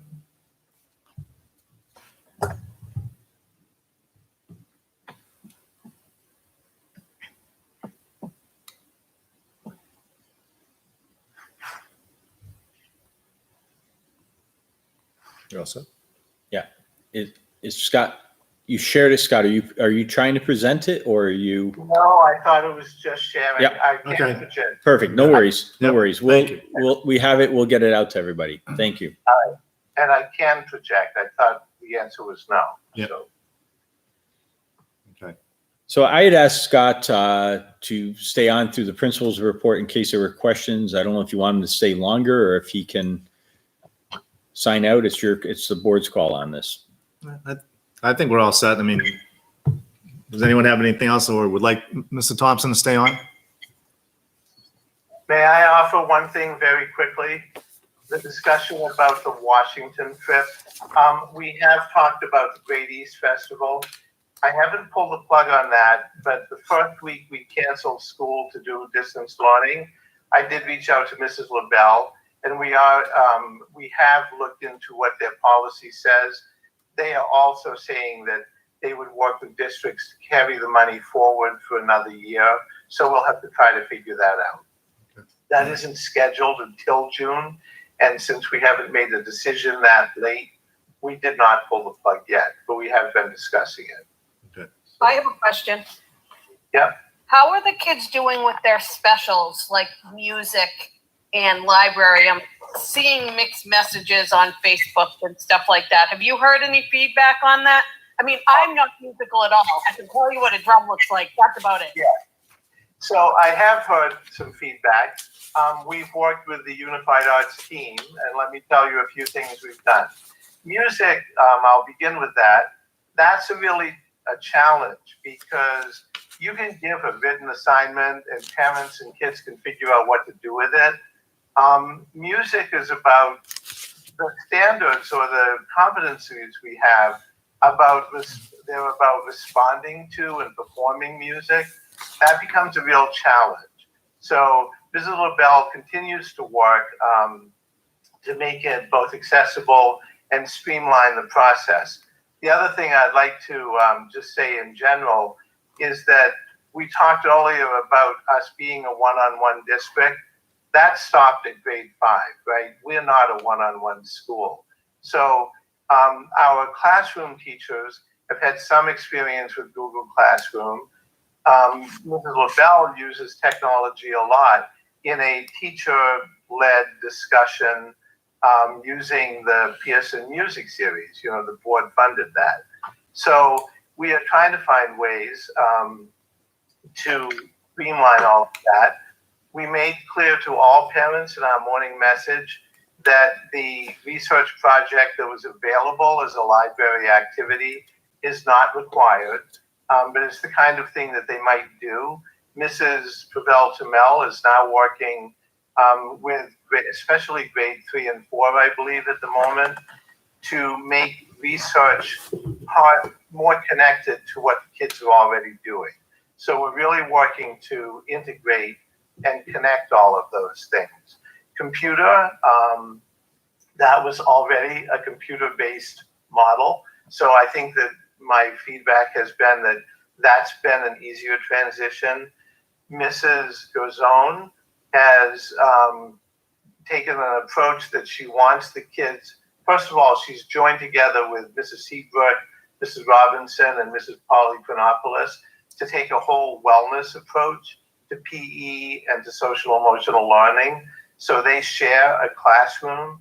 And her focus has really been on the kids engaging in and recording activity. So she's not, yeah, I think that's really important for the mental health piece, right? And then the last one is art. And we initially told all of our teachers to try to provide a half hour of instruction for every hour of school day instruction. So that's what they were aiming for. They're getting it, and they're working to simplify, streamline, and make them more like standalone lessons. We've also given them wide permission not to be focused on doing the same thing that they do every day. This is true for all teachers, right? Because they've taught for many years, so they know in April, this is what we do to meet the demands of the curriculum. But we've made really clear that we're focusing on competencies, and so we want them to generate more kind of standalone lessons with an integrated approach, so that they're not bound to doing all the activities that they normally have done. Nor So- should they. I just Right. heard music being make a drum out of paper plates, then listen to 4 different types of music. As a musically challenged person, I can't do any of it. I've seen some of the first grade stuff. It's kind of scary. Well, as I said, we're continuing to refine. The other thing I would share about music specifically is today, I forget the state consultant, Marcia McCaffrey, I believe, is the state consultant for music, among other things, the arts. And today she sent around an opportunity for a Zoom meeting for arts teachers trying to grapple with the challenges of teaching arts, which are performance in an online environment, right? So we aren't letting the teachers off the hook for generating grades in 3 weeks. They have to come up with assignments they can measure. So, it is a challenge, but we are working through it. Thank you. You're welcome. Thank you very much, Scott. Yep. Are you all set with me then? I believe so. Yes. Thank you very much. Okay, thank you. Have a great evening. Thanks, Scott. You're welcome. So That will bring us to Corey in the business report. Corey, I'm sorry, you have to unmute. No, he doesn't. I need to mute my barking dog. So the link there is for the BA report that I released subsequent to the March 18th meeting with everything that was going on. A few things in there. I did email the financials, the year-to-date financials to the school board members tonight, as I realized it wasn't attached to the report itself. Honestly, a lot of the things that are noted within this report regarding the financials, I think the extended closure is really a game changer in terms of what year to date, like spending or encumbering 96% of the budget or 97% of the budget at this point is really kind of it's inaccurate. It's not going to give us a true picture of what's going to happen in the end. So I think there's going to be some discussions we have to have down the road, such as, I'm going to review the open purchase orders that are out there. I'm going to review the FY budget for this year, to determine, was there any stuff in there that would be considered a one-time expense, and how are we going to handle that at this time? So I have basically put a purchasing freeze on non-essential purchases, like not to go ahead to replenish supply closets or anything like that. Right now, we're kind of in a holding pattern in terms of what things we're going to be spending money on. So until we have a clear picture of when and if we're going to open back up for this school year. So just going through all that, I noted the food service deficit that's in the comparative statements that I emailed over to you guys. That's really, this closure is really not going to help with that in terms of, we're really not bringing in the amount of revenue we normally would. We're still going to be able to submit for reimbursements. But other things we're losing, the coffee shop revenue, the the vending machines within the school, those are things we're not going to get additional revenue out of anymore, at least until, the closure is lifted. So that's going to be, we'll keep an eye on that, and we'll see what the numbers look like in terms of where we end up as the year goes on. We pulled a detail of the parking fees. I know this is something that Brian had wanted to take a look at for some time. There's a significant balance within that account. We've got about $36,000 in that account as of right now. We looked to that money to do some of the work on the parking lot that may be needed. Dave Ross had noted that there's some reclamation work that needs to be done down by the track. And Elena Ayer in the office mentioned relining, restriping, and renumbering all the parking spaces in the lot because it hasn't been done for a while. So I'm going to work with Dave to see if there's any other additional work we can identify that needs to be done at the high school in terms of the parking lot, try and spend that balance down a bit because there is a significant amount in there. Corey, I had a thought on that. What's that? Would it be possible to pave a walkway into the side door of CHS? That is really Meaning I that think. the SAU entrance? Yes. We have looked at it before. We may revisit that. I think me and Mike have talked a little bit about revisiting that. So that is definitely on the radar. Because I don't think it's just the SAU that uses it. I think people go out that door after meetings, right? And, That's you true go out too. the door. In the winter time when there's snow, they snow blow down there. So I mean, with the rocks and everything down there. It's not safe in the wintertime. If it gets like that path is not. It's not. We're not. So it's definitely Oh, sorry, go ahead. it's definitely something that we can revisit. We're not using that money for Challenge Day anymore, are we? That's in the budget? Because I thought we used that for Challenge Day at one point. I think that the board discussion went to. We ended up I believe we used Title IV grant funding for it. That's right. Together. And then I believe it was in the budget for this year. Correct. Which now, of course, Challenge Day has now been deferred to next year at this point. So that money was in the budget this year. So then lastly, there was a question on a budget transfer last week during that, the Day of the Dead, the $350.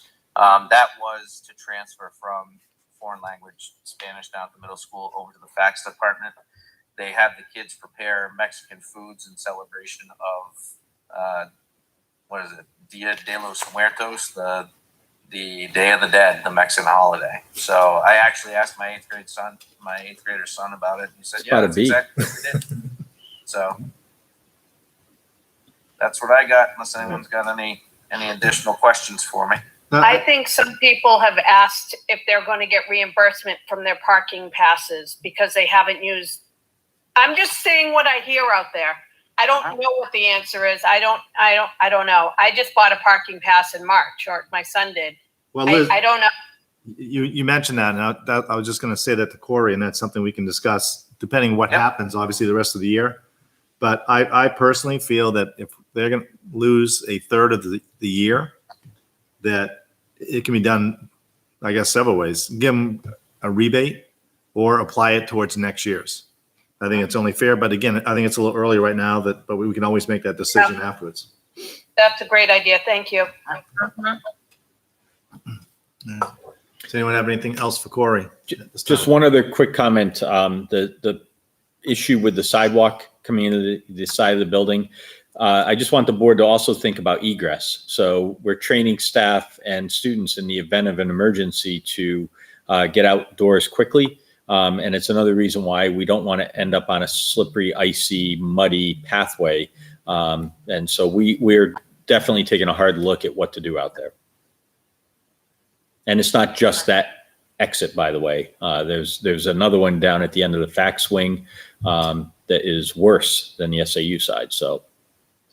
Okay.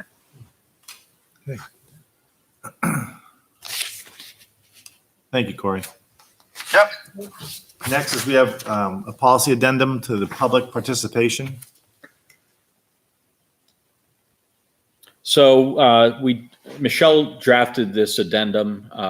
It's really because we have our policy in place, which doesn't apply in this environment. And so the addendum was written to kind of cover the current situations with the executive order and the lack of a physical meeting presence. So, I joked with her. I said, maybe we should do this first on the agenda because it seems like we're kind of entering into it. But at this point, we're all in emergency mode. So I don't know if the board's had a chance or, typically you take 2 meetings to review and vote on policy, but we're sort of there anyway.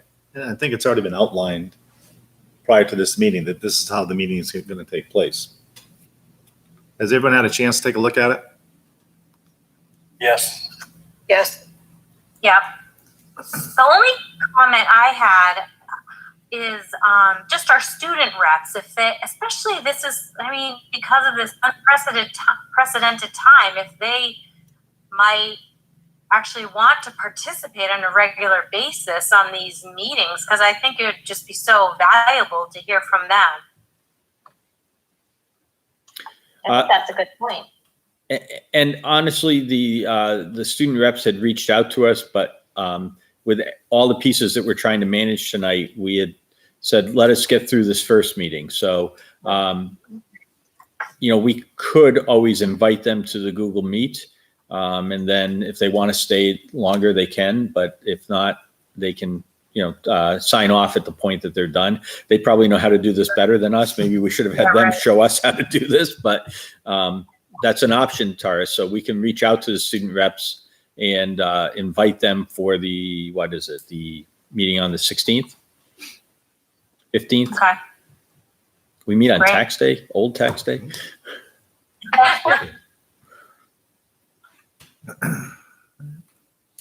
Whoa. Someone like to make a motion for the addendum? I'll make a motion to approve the addendum as a first reading. Is that what we're doing, or should we just approve it? I think we just It's approve the it. board's pleasure, but Do you want it as a first read? Then or- I think we should approve it. I second. Is there a second? Yeah, Liz, second. So Tina made the motion, Liz second. All those in favor signify by saying aye. Aye. Aye. Opposed? Abstain. Tina, Aye. Liz, Aye. Tara, Aye. Rob, Aye. and Brian is aye. 5-0-0. Thank you. This brings us now to remote learning structure. so the first link that you have on usage of apps is provided by Jason from IT. They also get big accolades for what they're doing to keep everybody up and going and make sure our network is stable and we're able to do what we need to do in this Safe. environment. It's been huge. And so there's a report and you can see the usage by, I have my printout here, but you can see the usage by app and you have 2 weeks worth of data. So you have the 16th through the 23rd, followed by the 23rd to the 30th. And these are the top 6 apps that were used. So for example, you can see in the first week, Kahoot had shown up as one of the top 6, but it dropped off in the second week because it got surpassed by Quizlet. And I think Khan Academy was there both times. So, the tools are in use. Our teachers are using them. Our students are using them. And I would project that we're going to see those numbers continue to grow up to a point. I mean, there will come a ceiling where, there's only so many hours in the week, but at this point, they're being well utilized by everybody. Is Google Meet considered part of Google Classroom, or is that reported separately? I'm curious. It's part of the Google Suite. So it's like documents and all the other things, I thought. So it's probably reported as This part shows of that. Classroom and Docs as separate though. So would Meet be Yeah. another app? They probably don't report on me. Oh, Those are only interesting. same ones that Go Guardian reports. Okay, so this report is being pulled out of Go Guardian, and Jason's thinking that it probably is not tracking Meet as a separate entity. So Okay. Meet is sort of if I understand it correctly, it's embedded into other functions that are on there. So it may actually be masked by an email feature, or it's sort of embedded in the calendar also. So it's hard to say exactly if it's a standalone or an embellishment of one of the others. Are there apps? Are there other online apps that are noticeably absent? Like, are there ones that you thought would be more used that they're just not being used as much? And I would argue, and my kids would argue, that Newsella is used way too much in one particular class. So, and there were also comments about that I read from the student survey too. So that's a great question. So that's what Go Guardian reports on. So they only report on certain apps, and as this has been happening, the number of apps that they're reporting on is growing surmountably. And it also means that the student has to be using their school issued Chromebook. So there's a couple discrepancies on exactly what's happening. So these are Go Guardian recorded apps. They're usually the highest, used educational apps. And these are only the educational apps and that are being used in conjunction with the school issued Chromebook. So I know Newsella is on there, but it's not going to report on everything, and it won't report on like meat and mail and all that other type of stuff. It's just kind of like what's burned into Go Guardian. Was everybody able to hear that, or do you want to? People want to know who's talking. Is that our friend Jason Pelletier? Yeah, Yes, it so is. Jason Pelletier, our IT director, is in the room, and Thank you. he best understands this. And he made a really important distinction that I want to repeat for everybody, that this is just if somebody's on a school-owned device. So if there's a child at home working on mom or dad's computer, and therefore Go Guardian is not installed, it's not capturing any of the work that they're doing in terms of a usage report. This is just when they're on our device going through Go Guardian. So that's important, because we expect there are many households where a student could be on a different device and not being reported. Yeah, that's a good distinction. We had a Wi-Fi issue. Thank you, Jason, for the laptop swap today. So Nick was on another device. So, all right, that's a good distinction. Thanks for coming, Jason. Well, thanks for having me. Okay. So the next section is on the collective letter. I think you all got that letter that came signed. It came through the School Board Association to each of you. And I know that a parent in the community had sent that on to Brian. I don't know if it went to the full board, but it was picked up by folks in the community that there was this collective letter with some recommendations. And they were really broad, general recommendations that would apply in rural Coos County or here in our neck of the woods or an inner city school. So it was an attempt to sort of wrap their hands around all of it. Our administrative team took that and started to draft out the draft plan for the district. We were really trying to get some solid guidance and recommendations going forward, as this went from being a 2-week temporary situation to a more long-term scenario. So at this point, it's a draft plan. I'm not even ready to ask the board to vote on it, because the commissioner has said he can't support aspects of what was in the collective letter. So it's really, it leaves us kind of hanging out there, flying by the seat of our pants to a degree. But I think, we're willing to keep doing that and keep trying to get it right and keep making adjustments, like the right day at the high school, the right scheduling piece, and so forth. But I'm curious if the board had any feedback for us from that draft plan that you, really, if there was something in there that you read and you were like, no way, I can't live with this, now would be the time to give us that feedback, because as it sort of becomes more clear where we're headed from the state level, we can tweak this and get it back to you for April 15th. But if there's a no-go in there, now would be a good time to know that. I had a couple of comments, actually. I thought some of the timeframes, the recommended timeframes in our draft were really high, and I think it's at the early elementary level. I think I'm trying to we're trying to toggle back and forth between two different things. I think 30 to 45 minutes for pre-K. I'd like to see it at 30. I think 45 minutes is quite a lot, especially when they should be playing most of all. That's their work.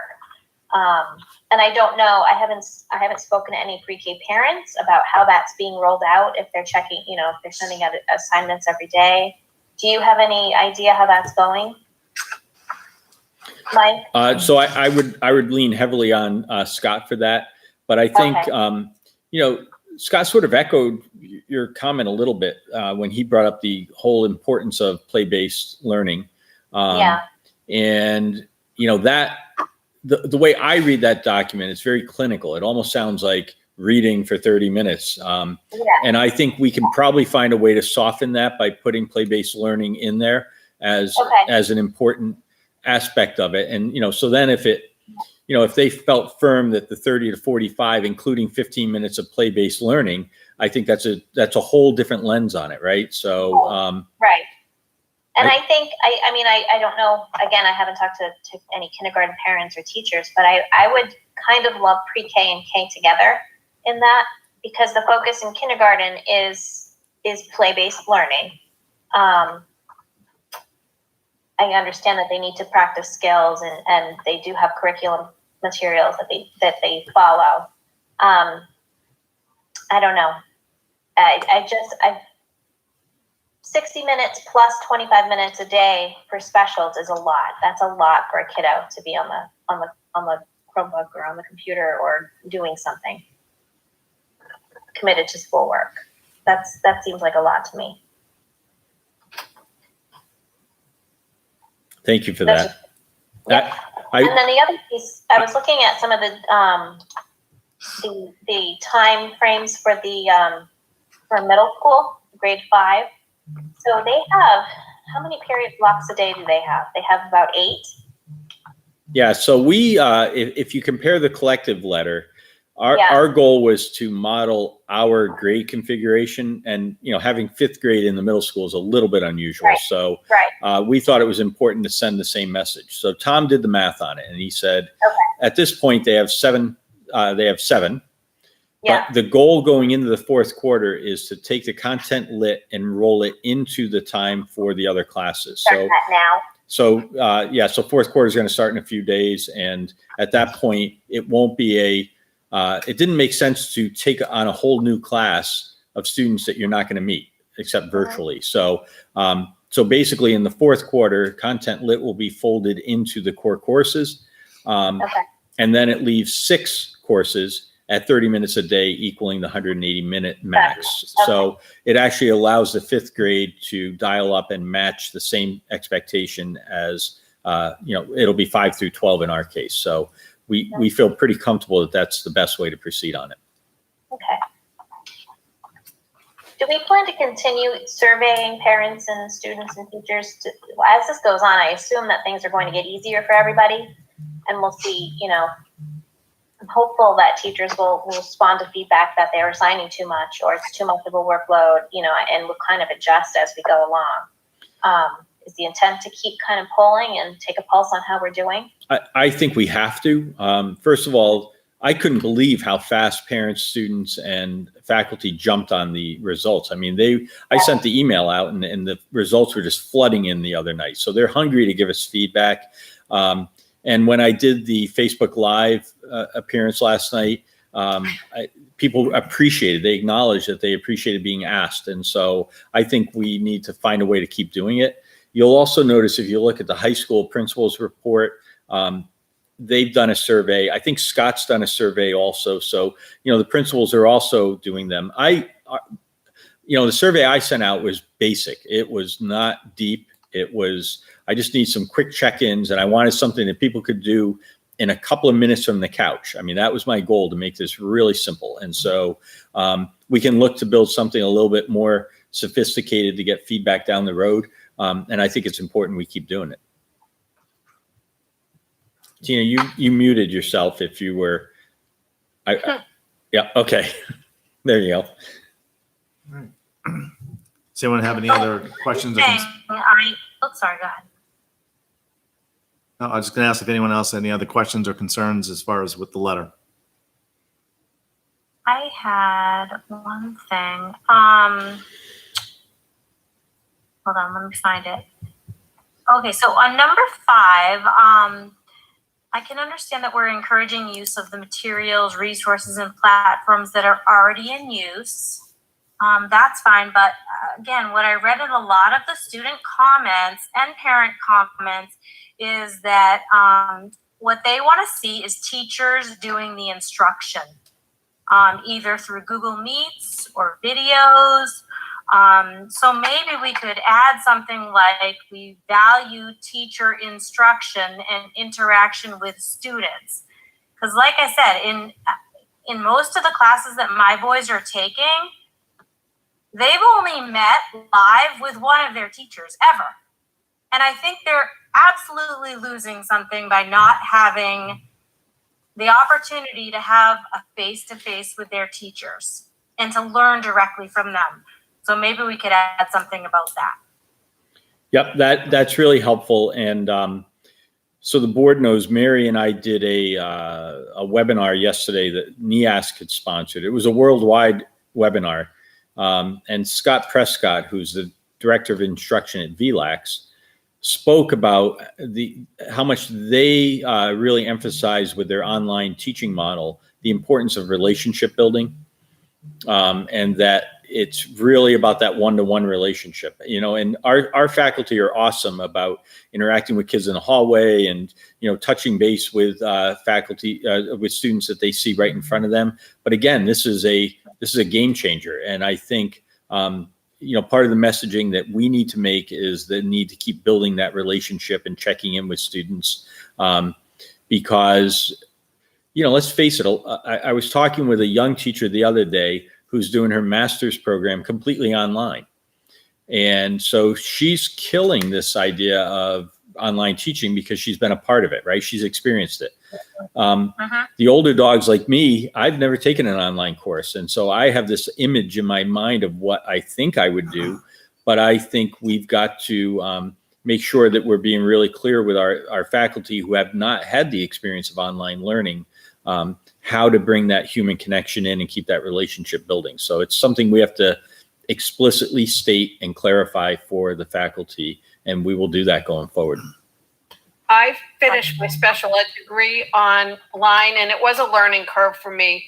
And it wasn't always FaceTime, but I could always contact my teacher, and there was always some type of visual telling me what the assignment was, and this is how you do it, and then answer the questions. That would be helpful too.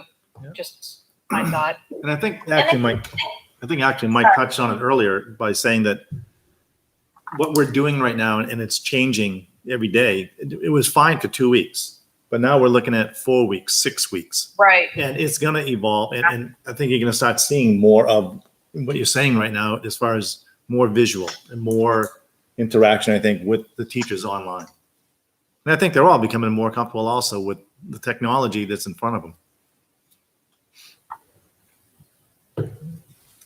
So is there anything else? Perfect. Well, we'll keep working on that as a team and aligning it with the expectations as they unfold out of DOE. I know that President Trump has tasked Betsy DeVos from the U.S. Department of Ed with some guidance to come out. I don't know how fast any of that's going to proceed our way and how it will trickle down through New Hampshire. But, at this point, I just want to point out that we have been recognized as a state for being leaders across the country in terms of what we've been able to do and how quickly we've mobilized on it.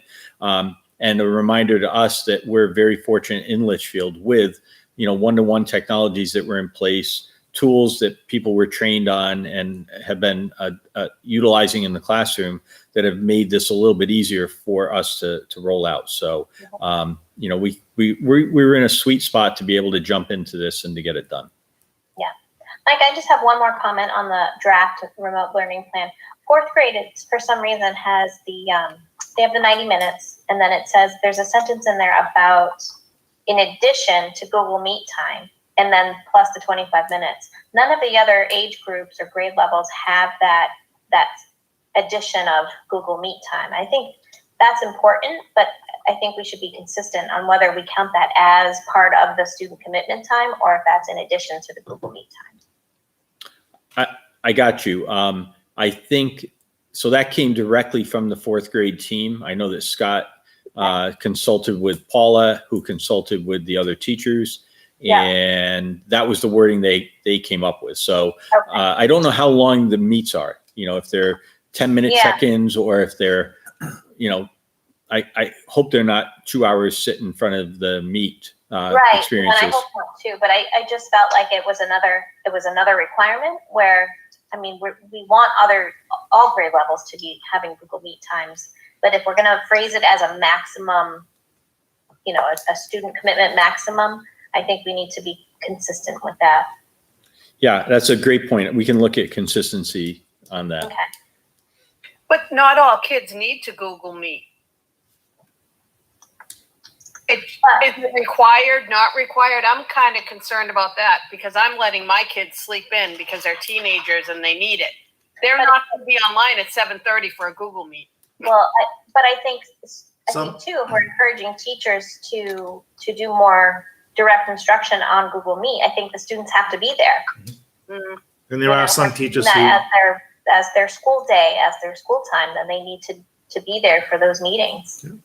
and some teachers do schedule them early, which is What fine. did And you say? that's, I didn't hear what Brian said. Right. I said there are teachers, or at least a teacher that I know of, that has scheduled a Google Meet for early in the morning when the person's class normally would start, which I'm fine with. And mentioning the fourth grade Google Meet, I had the pleasure of walking into my daughter's room when Mrs. Cullen Kent was attempting to do the Google Meet. And I would have to say, watching her sitting in her chair, she was like a saint as far as patience. But after the Google Meet was done, and you got all these little boys and girls telling each one how to work the computer, that she decided that she was going to break it up in smaller groups after that first Yeah. one. So, Yeah. Yeah. They're holding their dogs and cats in the video. yeah. Yeah. Oh, yeah. It was something. Excellent. So thanks for that feedback. Our team will keep working on all those aspects. And then just quickly, you have all the survey results. I think they kind of speak for themselves and give us guidance. By and large, the workflow is about right, other than if we ask the students thought it was a little bit heavy, but parents and staff feel okay overall with it. And, there are some who are struggling with the workloads. And I think we just have to be really aware and cognizant of that going forward as to how we, was that just an adjustment in the beginning? We'll see how if those numbers shift and adjust when we survey again in the future. I've heard comments. I think it varies by teacher and by course as well. How can I know that you and Mary and the admins all they've gone into Google Classrooms to see what the workflow is like. What should parents do if they're really consistently overwhelmed and they don't see any changes? They're not seeing adjustments. Yeah, so I think it's the same thing that would happen if we were in brick and mortar school. Yeah. Start with the teacher, articulate the concern, and then if you're not getting the response, you can involve guidance or admin as needed at that point. So just follow that chain of command in terms of the academic concern. Yeah, I will say the teachers have been very, especially at CHS. My daughter sent emails out when she was feeling overwhelmed and under a lot of stress, and they were fantastic with her. So I will say that teachers, in my experience, have been very responsive and very helpful. But you do have to reach out because they don't know that feedback if you don't. That's if right. You don't tell. Yeah.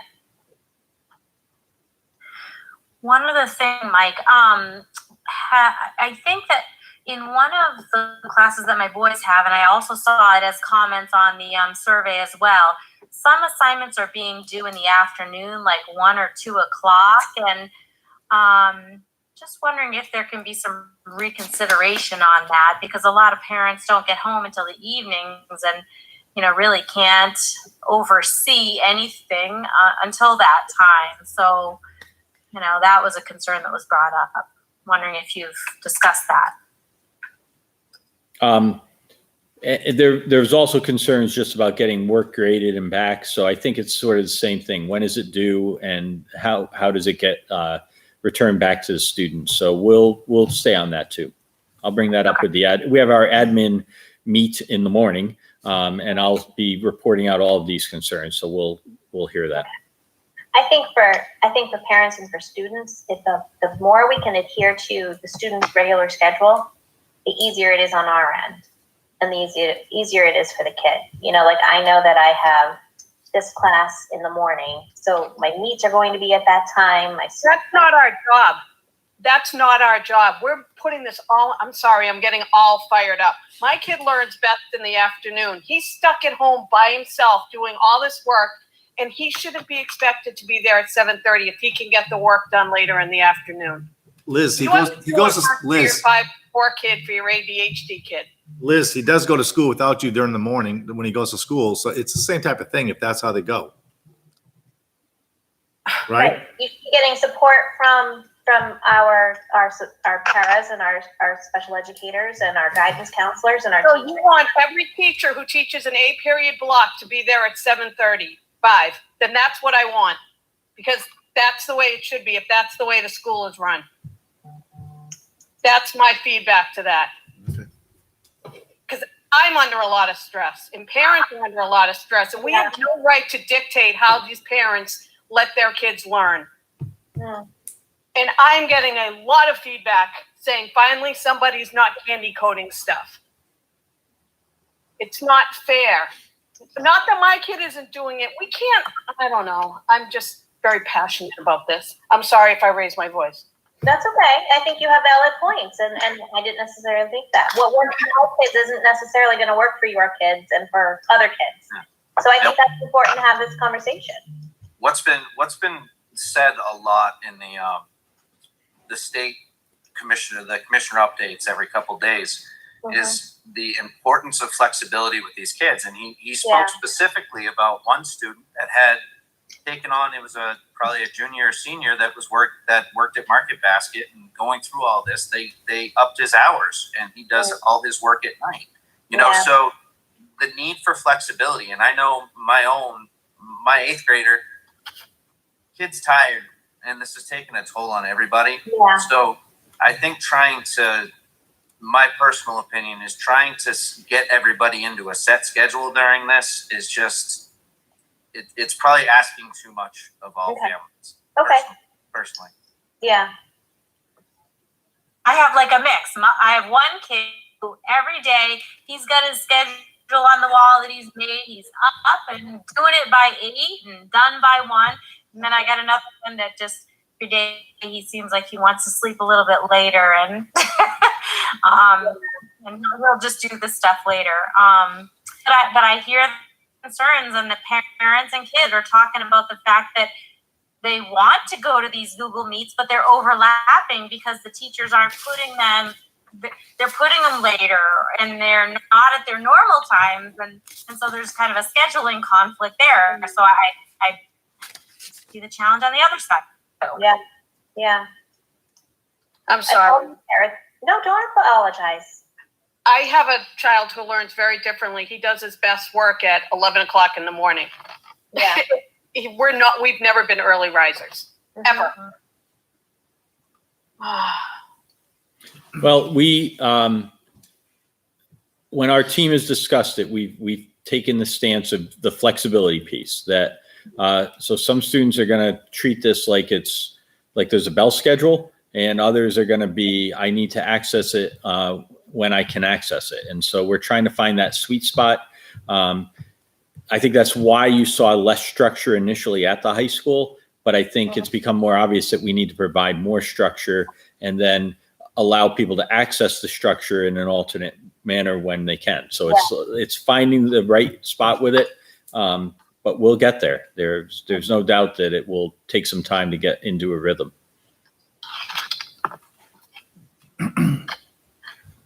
Maybe that teacher can offer a 9:30 one or after our 12 o'clock meeting as well. So she doesn't have 25 kids in the same meeting. Because I've heard that too. And I've seen it with my kids. I've got hamsters in the picture. Even though I've muted everybody, the kids want to show off their hamsters and all their things in our Zoom meetings. It's like Dr. Doolittle. Crazy times. Yeah. Okay. All right, we're going to move on to the 2019-2020 district's calendar. Yeah, so this is the current calendar, and normally, it's April 1st, so I would be coming to you with a graduation date tonight. We're over the winter season, and we would also be looking at our LMS 8th grade promotion and our GMS move up day. So those are big rites of passage that we would be getting out there and marking. And so at this point, I just want to acknowledge for the board and the public that we're working hard to figure out what to do with those rites of passage. We want to find a way to honor them for the students, memorialize them for the students, acknowledging that, in some likelihood, that we're not going to be able to do them at the normal time and in the normal way because, the idea that we're going to put several hundred people on the football field to watch a graduation in June is probably slim to none. That's most likely not going to meet any social distancing expectations at that point in time. So that's part of what we're doing with the seniors, the meeting, trying to figure things out, and we'll just keep the board appraised of how we're proceeding. We're going to look for, I know there's some colleges that are going to really set the bar on this and do it so well that we can take a model and roll with it. So just be aware that we do know how important those events are to families and students, and we are striving to find a way to get it right. There are colleges that have already canceled graduation. There probably are some that have canceled because they have much larger crowds too. But in a small community like ours, Bill and I talked about, things that we can do to make this work. And so I don't want to get into any of the thinking because, it may be determined to not be a great idea as we get closer, but we are trying to figure that out. So one thing that's not on the calendar, Mike, and I don't know, obviously if you had discussion with Bill on that, has any discussion been taking place on the prom? Yeah, so the prom is hot on student minds. As you can imagine, we've got several young ladies who have their dress already. And at this point, again, we can't envision a dance with social distancing that would be something that the school could engage in. So I floated out the idea about refocusing the homecoming and really having an incredible homecoming dance that is more on a formal nature so that the dresses and so forth, and it will attract hopefully more seniors to come back. We have a great turnout every year, but if we could increase that turnout and sort of memorialize that event in the fall, that's just a concept that's been floated out there. So we're trying everything we can to make sure that we recognize how important that is to the young men and women at the school. Right now it's still on at this point. Hasn't been canceled yet. What we're expecting is that the event hall, I'm not even sure where the prom is this year, but at some point they're going to cancel it because they're not going to have the staff or the ability to serve a meal. Once this gets extended, we're confident that that'll happen. So if the board has any, this is the kind of thing that if you see something out there that's like an awesome idea, get it to us because, we can only digest so much information coming along. But if you see someplace that's really latched onto a neat way to capture these events, share it with us, please, and we'll do our best to incorporate when we can. I sent you some suggestions earlier, but the only thing I'll touch on in that is there's a possibility too, like if this is extended, that no one's to say that we can't have graduation if things lighten up in the summer after school has been completed. So late July, early August, before kids go off to college, have a graduation, and same thing with a prom. Yep. I mean, we can always push it out beyond the school year. And things lighten up. I know that Manchester, which rents the SNU, Center in order to have their graduations. They've already bumped to a date in July. I think Pinkerton has a date in July they've announced. So there are schools that are taking that bump out approach. So we haven't made that decision yet, but. Well, at least we have the flexibility. It's at our school. This is true. This is true. All right. So that brings us to old business. So, well, it seems like this whole meeting has been coronavirus review and update, but so the first topic that is there is relative to transportation costs. So you have notes from a meeting that Corey and I had with First Student on Monday, and very positive phone call with First Student.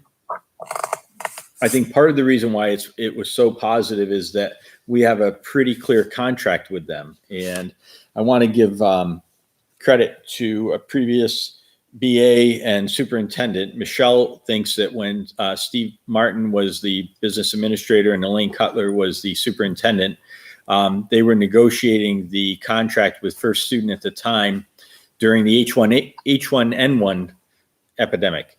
And because of that real situation that was sort of unfolding, they said, well, we should work into this language about what to do if there is an epidemic and the year gets shortened.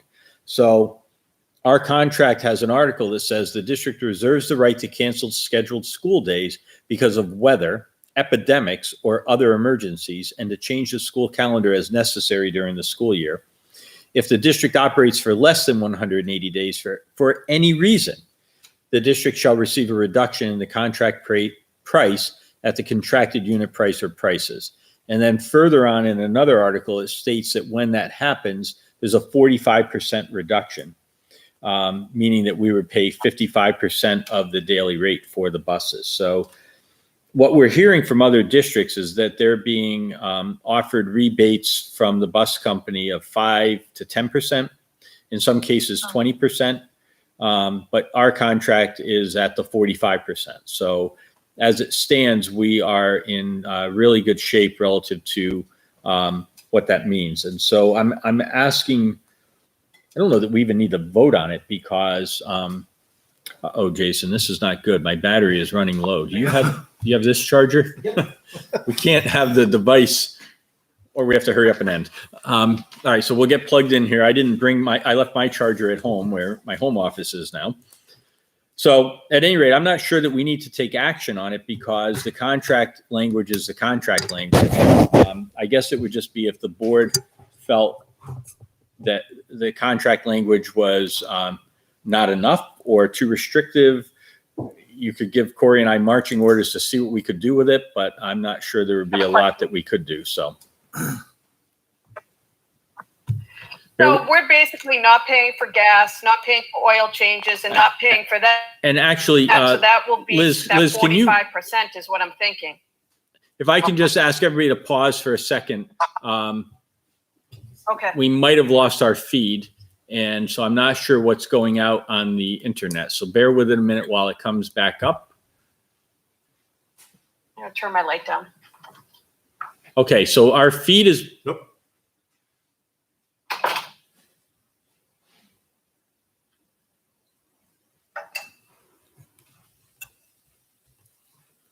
Okay, so it looks like our feed is back on. I just want to tell the public that when we noticed the feed went out, we paused the meeting. So there was no action transmitted in the middle of that. So I think we're back on. And again, the question that was being asked is whether there was any direction from the board to do something other than what the contract says. And I know that you may have questions that you want to clarify on it too, so. To Liz's point, go ahead. you had mentioned the savings in terms of gas and that type of stuff. They do still have the gas, they have the maintenance, they have the lease payments on the buses. David Fairweather, who is the regional manager, said that the 55% would essentially keep their employees whole so that we have drivers for next year. So they'll get paid. They would have to figure out on the other end how to handle the rest of the expenses on their side. That's not us. That's the bus company. Well, I would think not paying for gas, not paying for oil changes, not paying for tune-ups would be a big chunk of some of that budget. Wow. Yep. Forward thinking. Way to go, Michelle. Yeah. Well, and Elaine and Steve, they get credit. So, Michelle was really clear that she thought the two of them kind of tag teamed over, hey, if we end up shutting down because of this, now H1N1 didn't shut us down, but the next version did. So here we are. That's excellent. All right. Well, Steve Martin. Now on the food service. Yep. So food service, again, I've given Lauren credit. Corey did a shout out for her earlier. You can see the numbers there in food service. I think it was today 102 students who came through. And, keep in mind, because it's Wednesday, they picked up 6 meals. They picked up 3 breakfasts and they picked up 3 lunches. So 612 meals were served today out of CHS. So it's been growing each day and they're doing a phenomenal job. And Lauren's keeping it as light and fun as she can. How was she dressed up today? I wasn't out there, so I didn't see her. Almost looked like got a onesie on, like a whole It was Christmas Tammy. Christmas PJs, that's perfect. Yeah. Excellent. For April Fool's Day, that's awesome. Yep. there's So some information in terms of food service coming down from the state. We initially were rejected for a certain type of waiver regarding how we could serve and additional support that we could get because we're very low percentage wise in terms of free and reduced. But now with the changing nature and people being furloughed and losing their jobs, there has been a waiver that districts now below the 50% free and reduced, below the 50% free and reduced can now serve and get reimbursements and take additional applications and such. So I'm going to follow up with Lauren tomorrow when I'm in the office to get the specifics of that and make sure that we're eligible for that waiver as we continue to serve our families. Good. So Lauren has been phenomenal. I've been trying to work with Tina and Lauren to answer some questions on book when it comes to food, and we were one of the folks who went on day one just for the ease of it, and we went toward the end of the time frame so that people who really needed it could get it, and we're still paying. But she has done a phenomenal job just communicating out everything and working with individual circumstances. And I can tell you that there are a couple positive COVID families in town receiving meals. And what I found out today is that the psychologists are actually delivering meals to them. And I was like, I thought that was just such a phenomenal idea, because I think those families are going to need support. And so I just, I appreciate the different departments working together to try to help our families. Yeah, and we're, as a school, we're uniquely positioned to be able to provide that assistance. We understand, all of the HIPAA rules and so forth. So, we're able to make a safe delivery, protect confidentiality of families. So if there's a family in town that is in a pinch and is struggling or so forth, please feel free to reach out. Your information is protected with us, and we will do everything we can to make this work out. It's part of what we do. Our school psychologists are top notch. They get it. And so, I appreciate, Tara, that you brought that up. I worry a little bit now that the state is issuing town by town COVID counts, and Litchfield is sort of one of the hotter towns in terms of the number of cases that have occurred since the beginning. That doesn't mean they currently actively have it, but there have been active cases in town. And so, we want to be sensitive to that and make sure we protect it. I know the town is very protective that it doesn't turn into a neighborhood by neighborhood count, because that would just be wrong, and that's not the way to proceed on it. So we're in a good spot to help out along that line. I'd also point out, the superintendent in Conval had mentioned that last week they had processed 75 new free and reduced lunch applications, because as people are out of work, they qualify for these services. And so again, if there are families in town that have found themselves in a financial situation, the free and reduced lunch program is available to you. The information's on our website.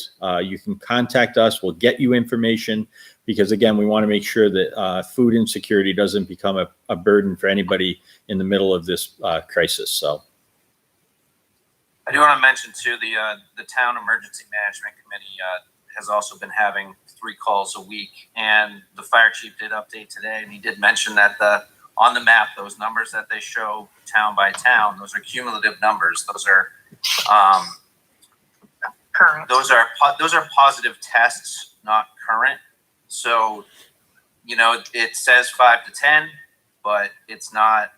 That's not 10 active cases in town right now. That's from the start of the testing. They're going to put up. The town's going to put up an FAQ regarding, because they're getting questions about, you know, people are calling up and saying, hey, I know there's a couple active cases. Are they in our neighborhood? Oh, no. They cannot answer those questions. So that's going to be posted and made very clear. And I think actually in this forum too, it's important to have that out there. They can't tell you. And actually, to tell the truth, they don't know at this point where those are because of HIPAA. So, you know, Wow. they're only providing the information that the state gives them at this point. And even if they had the information, they can't tell anybody. So just so people know, it's not something that's going to be answered.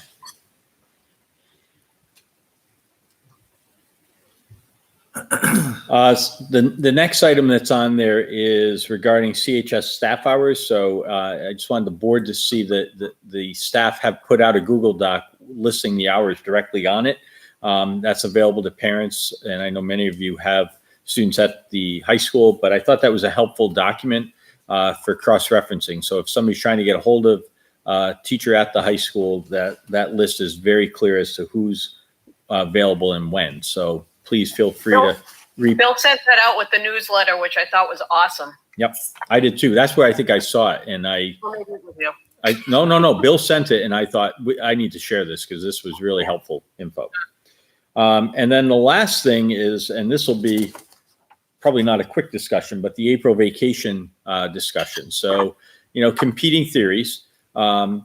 Theory one is to keep April vacation because everybody deserves it and is tired, and this has been a learning curve for everyone. And so taking the week off to decompress from school might be important.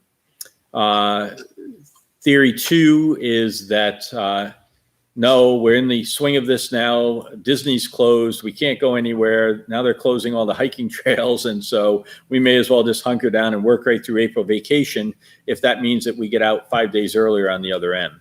And then theory number three is, well, maybe a combination of those makes some sense. You know, a long weekend here and a few days of work so that we can shave a few days off the end and still have a little bit of a decompression mode might make some sense also. So if you look at the survey results, pretty much between the three groups, students, faculty, and parents, it's about a 75% when you add it up. I'm roughly, you know, it's about a 3/4 of the bubble is on a keep the or cancel the break or do some sort of a hybrid. Don't do a complete cancellation, but cancel a portion of it.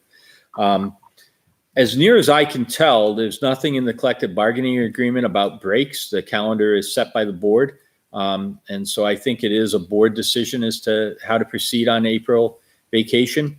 So we've got that survey piece, and I'm sure there are 5 thoughts on this also. So I sort of toss it over at this point to see how you want to guide us on the question of April break. I guess. All right. I think we know I have an opinion on everything.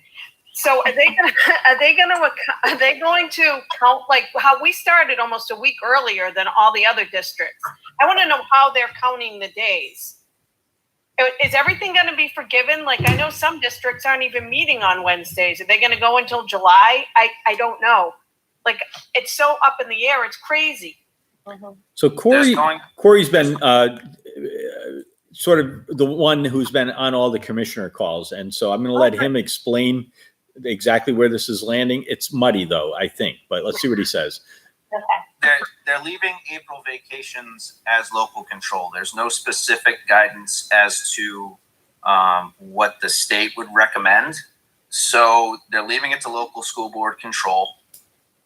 And there's all kinds of thoughts, and they're supposed to be by the call on Friday. There's supposed to be a document with additional guidance as to how to handle calculation of instructional hours, all that kind of stuff. They're going to start to clarify some of that stuff as we move forward here. Yeah, there were a lot of questions. There were a lot of questions on the call today that went without a direct answer. It was, we're going to follow up on that. We're going to follow up on that. And actually, I've been taking notes and updating our admin team with everyone. So hopefully we'll have a clear picture of what's going on this Friday afternoon. I would hate that our district is penalized because we were on track. We got on the ball right away. Do you know what I'm saying? Yeah, Liz, if anything, I think we would be positioned well not to be penalized down the road.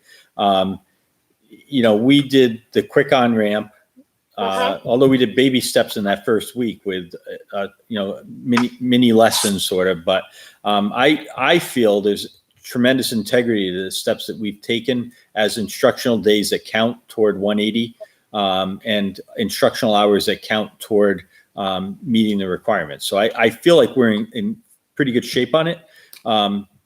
And I'm glad that we didn't take 4 or 5 days that might come back to bite us down the road. So at this point, I feel very confident where we sit on it. Like, I'm wondering if they'll even change it to 170 days or 165 days to make up for all the stuff going on. I guess we'll have to wait till Friday to find out. One of the inquiries that went to the commissioner today was, is the state considering waiving some of the required instructional minutes or days so districts could all end on the same date? So there's all kinds of things being said. Yeah. We'll see where he lands. Awesome. And you may not even see all the answers on Friday. Yeah. So I think really the question right now, and I'm not saying we have a solution in the next 2 minutes, but as far as April vacation, is anyone against canceling April vacation? My only concern is we sent out one survey a week into remote learning. What's the feeling going to be 6 weeks or 5 weeks into remote learning? Parents and kids could be exhausted. Teachers could be, Right. Well, that's what I'm saying, Rob. I mean, different story. right. It's not to say we can't take a different approach as far as how we would utilize that. Like Mike said, you could use a hybrid and do 4-day weeks or long weekends. And that's the thing. I think the first question is, do we keep April vacation? I think at this point, it doesn't make sense. Now that, the state is shut down, basically, the beaches are closed, the hiking trails are closed. I heard from a lot of parents who said that they need something for the kids to do all day, because the parents are still working, or working from home. They really rely on the school assignments to kind of keep their routine and keep their sanity. I'm sure others will. I was advocating for not closing, for keeping April vacation, because we all could use a break. But I like the idea of a hybrid model. I like the idea of a couple of long weekends, or a 4-day weekend here, another 4-day weekend in a few more weeks. I think that makes sense based on what we're experiencing now. I like the hybrid, but I would like to still cut off a few days. What is our last day right now with the snow days that we've had? June 19th? No, it goes back to the 23rd, actually. So, It's 3 snow days, right? yeah, so we were originally scheduled to end on a Thursday. And so when you add 3 snow days, you bump into the following Tuesday. So we go till June 23rd in the current model. So I would be in favor of maybe taking that back to the 18th or the 19th. So maybe using the days of vacation to bring it to the previous week, and then still getting a couple long weekends. If we took the April vacation week and taught 3 days and had, Monday, Friday off, so you had 2 long weekends I like that. on the bookend of it. What that would do is restore the 3 snow days, and you're back to the original ending date. And then we knock on wood. Actually, you know what? There won't be another snow day. Even if we have Mother Day floods, we're going to work through them. Because really, we could have had a snow day last week when that storm came through, and we didn't. We worked right through it. So on some level, it would sort of bring it back to where it was and lock it in. And again, I mean, it's all fluid. Like Corey said, we may have some answers on Friday that may even alter that timeline. But I think realistically, we have to look at, let's just say it's all status quo. And really, the question is April vacation. We lost Liz. We'll give it a moment and see if Liz comes back to us. Liz, are you? No, she's there. She just turned her camera on. Okay.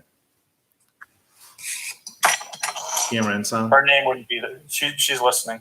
I'm here. I'm just bending over to charge my computer. I didn't want everyone to see me bending over the computer. Sorry. You. So Liz, what's your thought on canceling April vacation?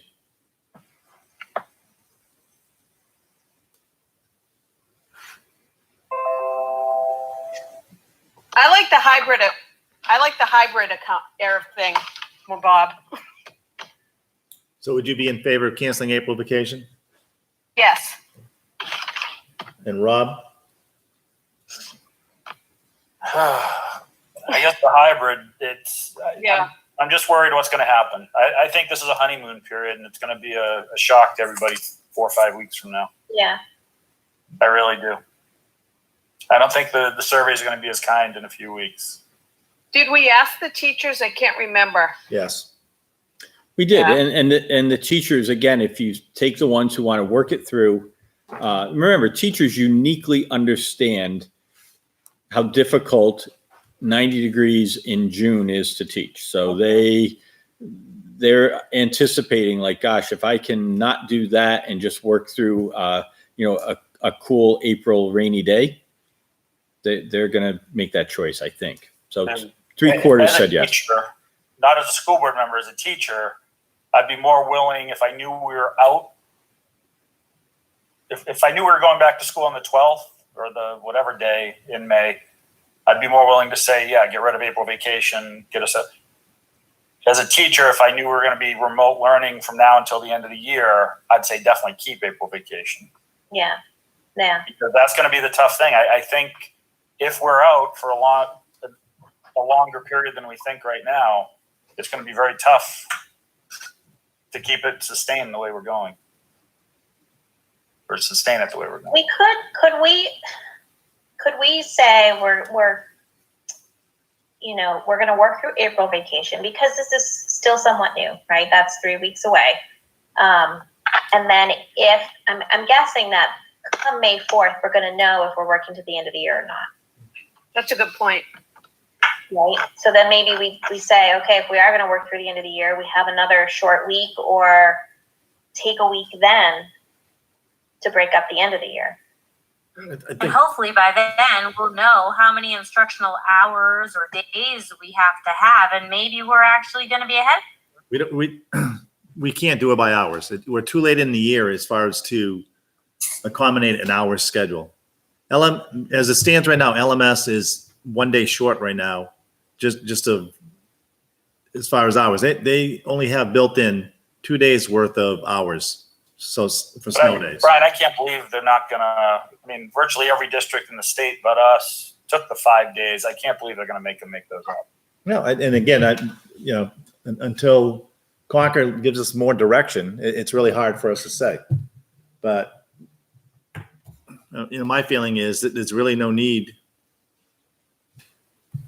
to have April vacation.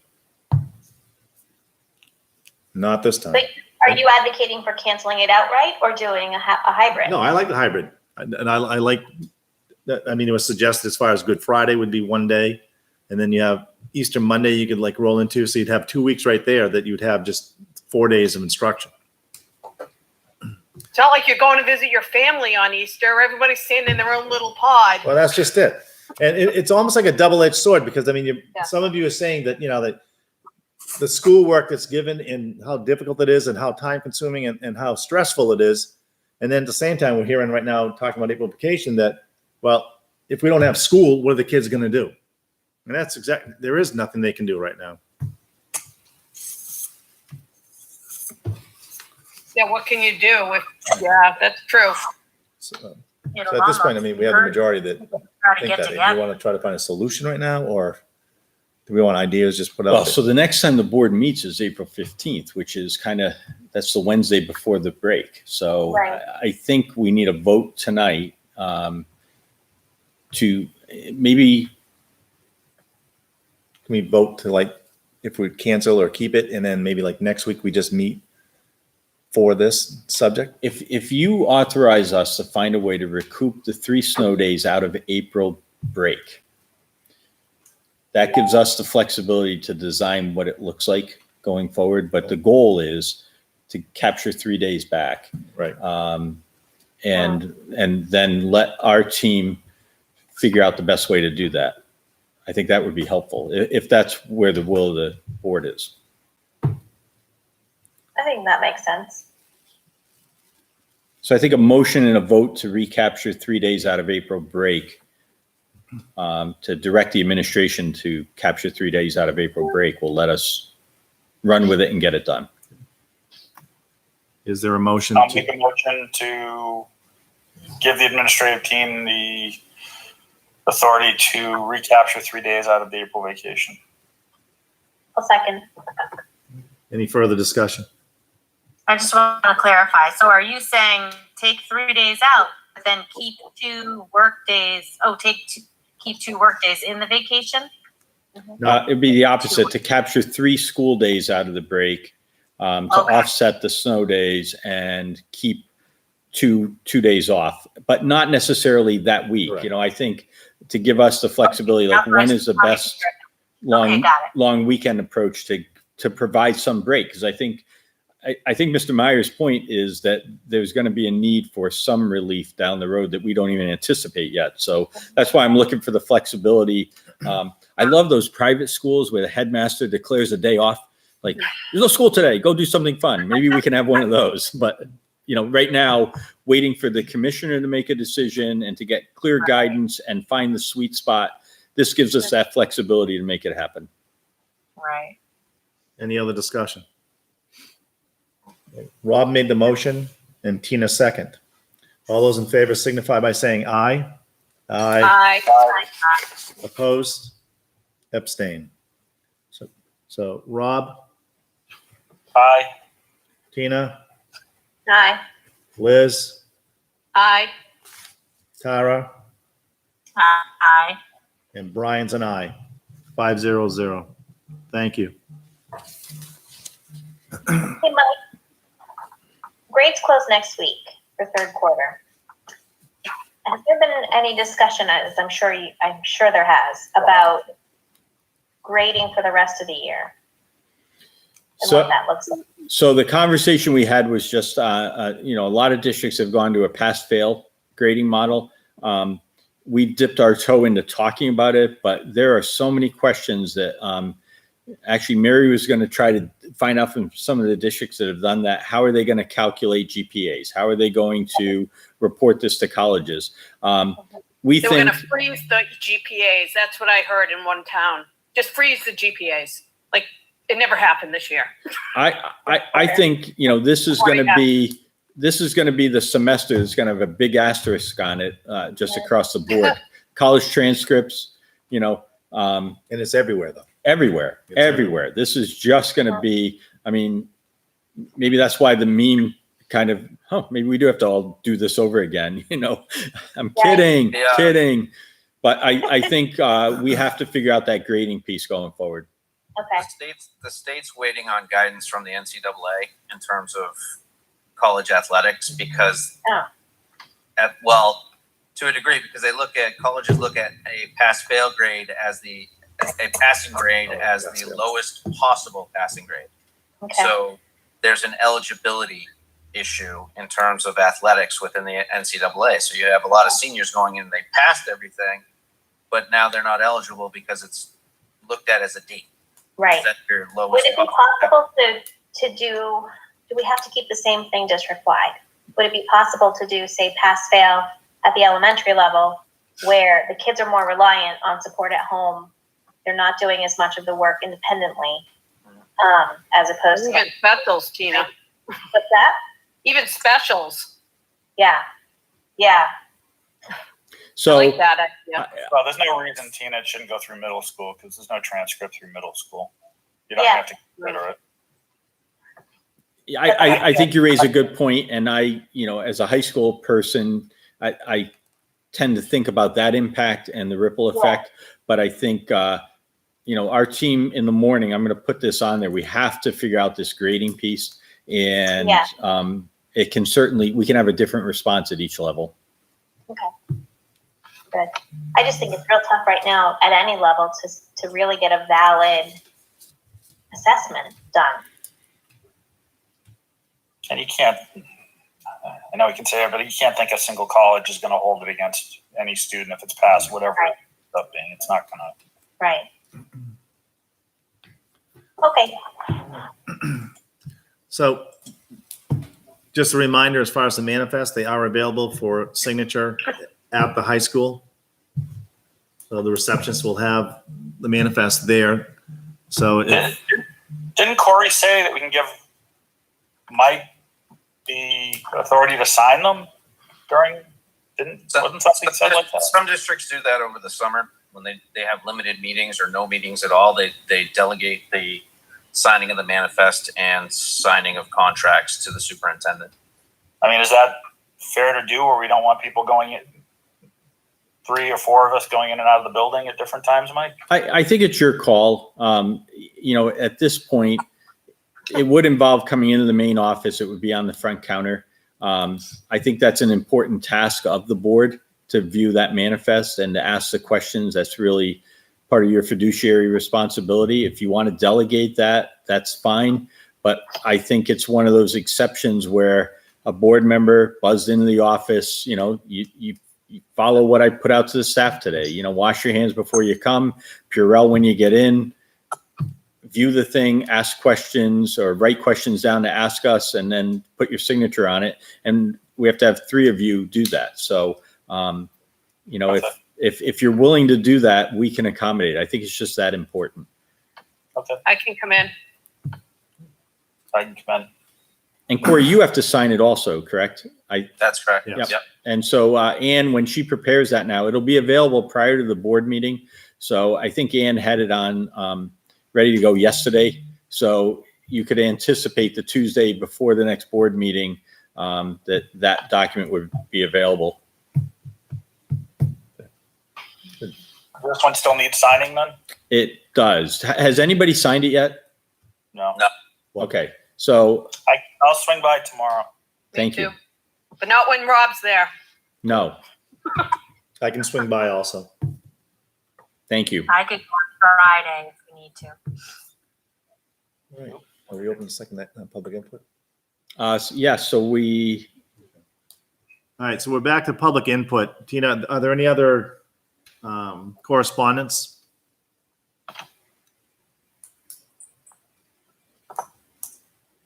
No.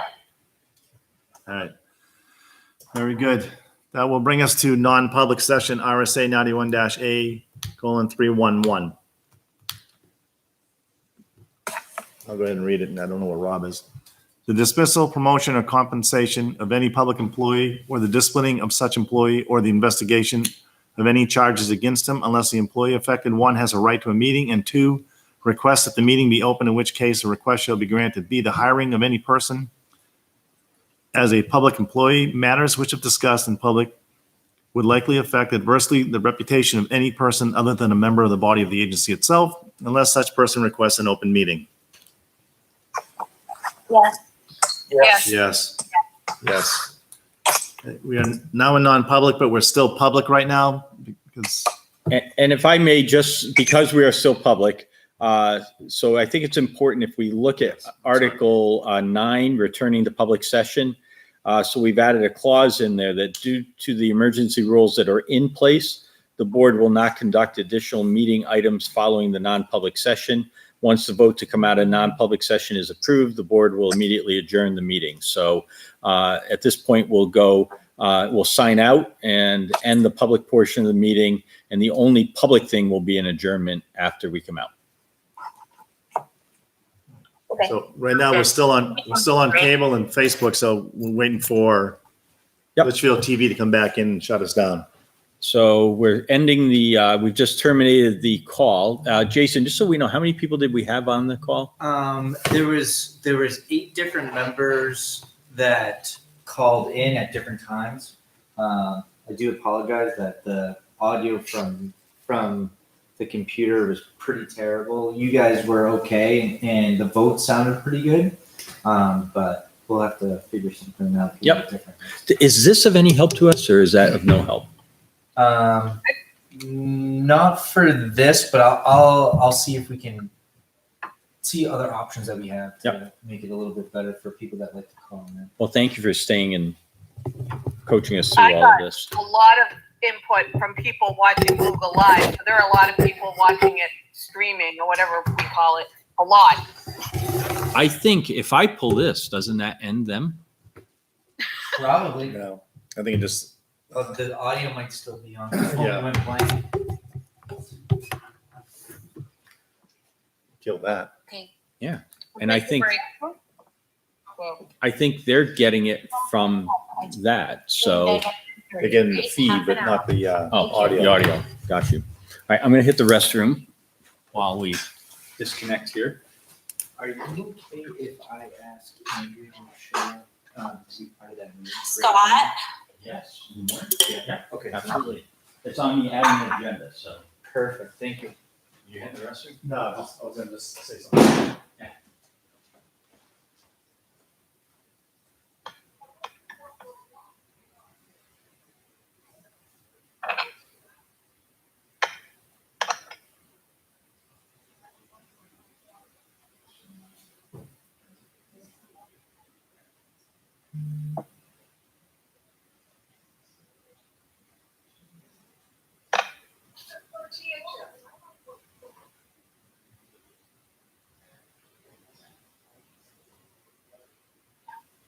Oh, were you?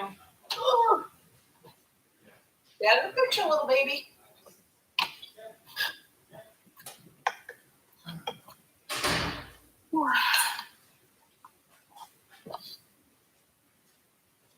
Did he leave, Jason, or is he coming back? I think Mike. Oh, he said that he was doing everything remotely. Okay. So I'm wondering if. Oh, it looks like he's logging in right now. All right. So, and then I can see the audio on this side. I got the feed right here, so I'll just double check. Yeah, I just want to make sure. Right. Yeah, I don't blame you. It's like that first Google Meet we had in high school. It's like as soon as we're all done, something it sounded like chattering and stuff. All of a sudden, someone was mute. I don't know. I knew someone shut off. It's like, oh my god, it's like going on.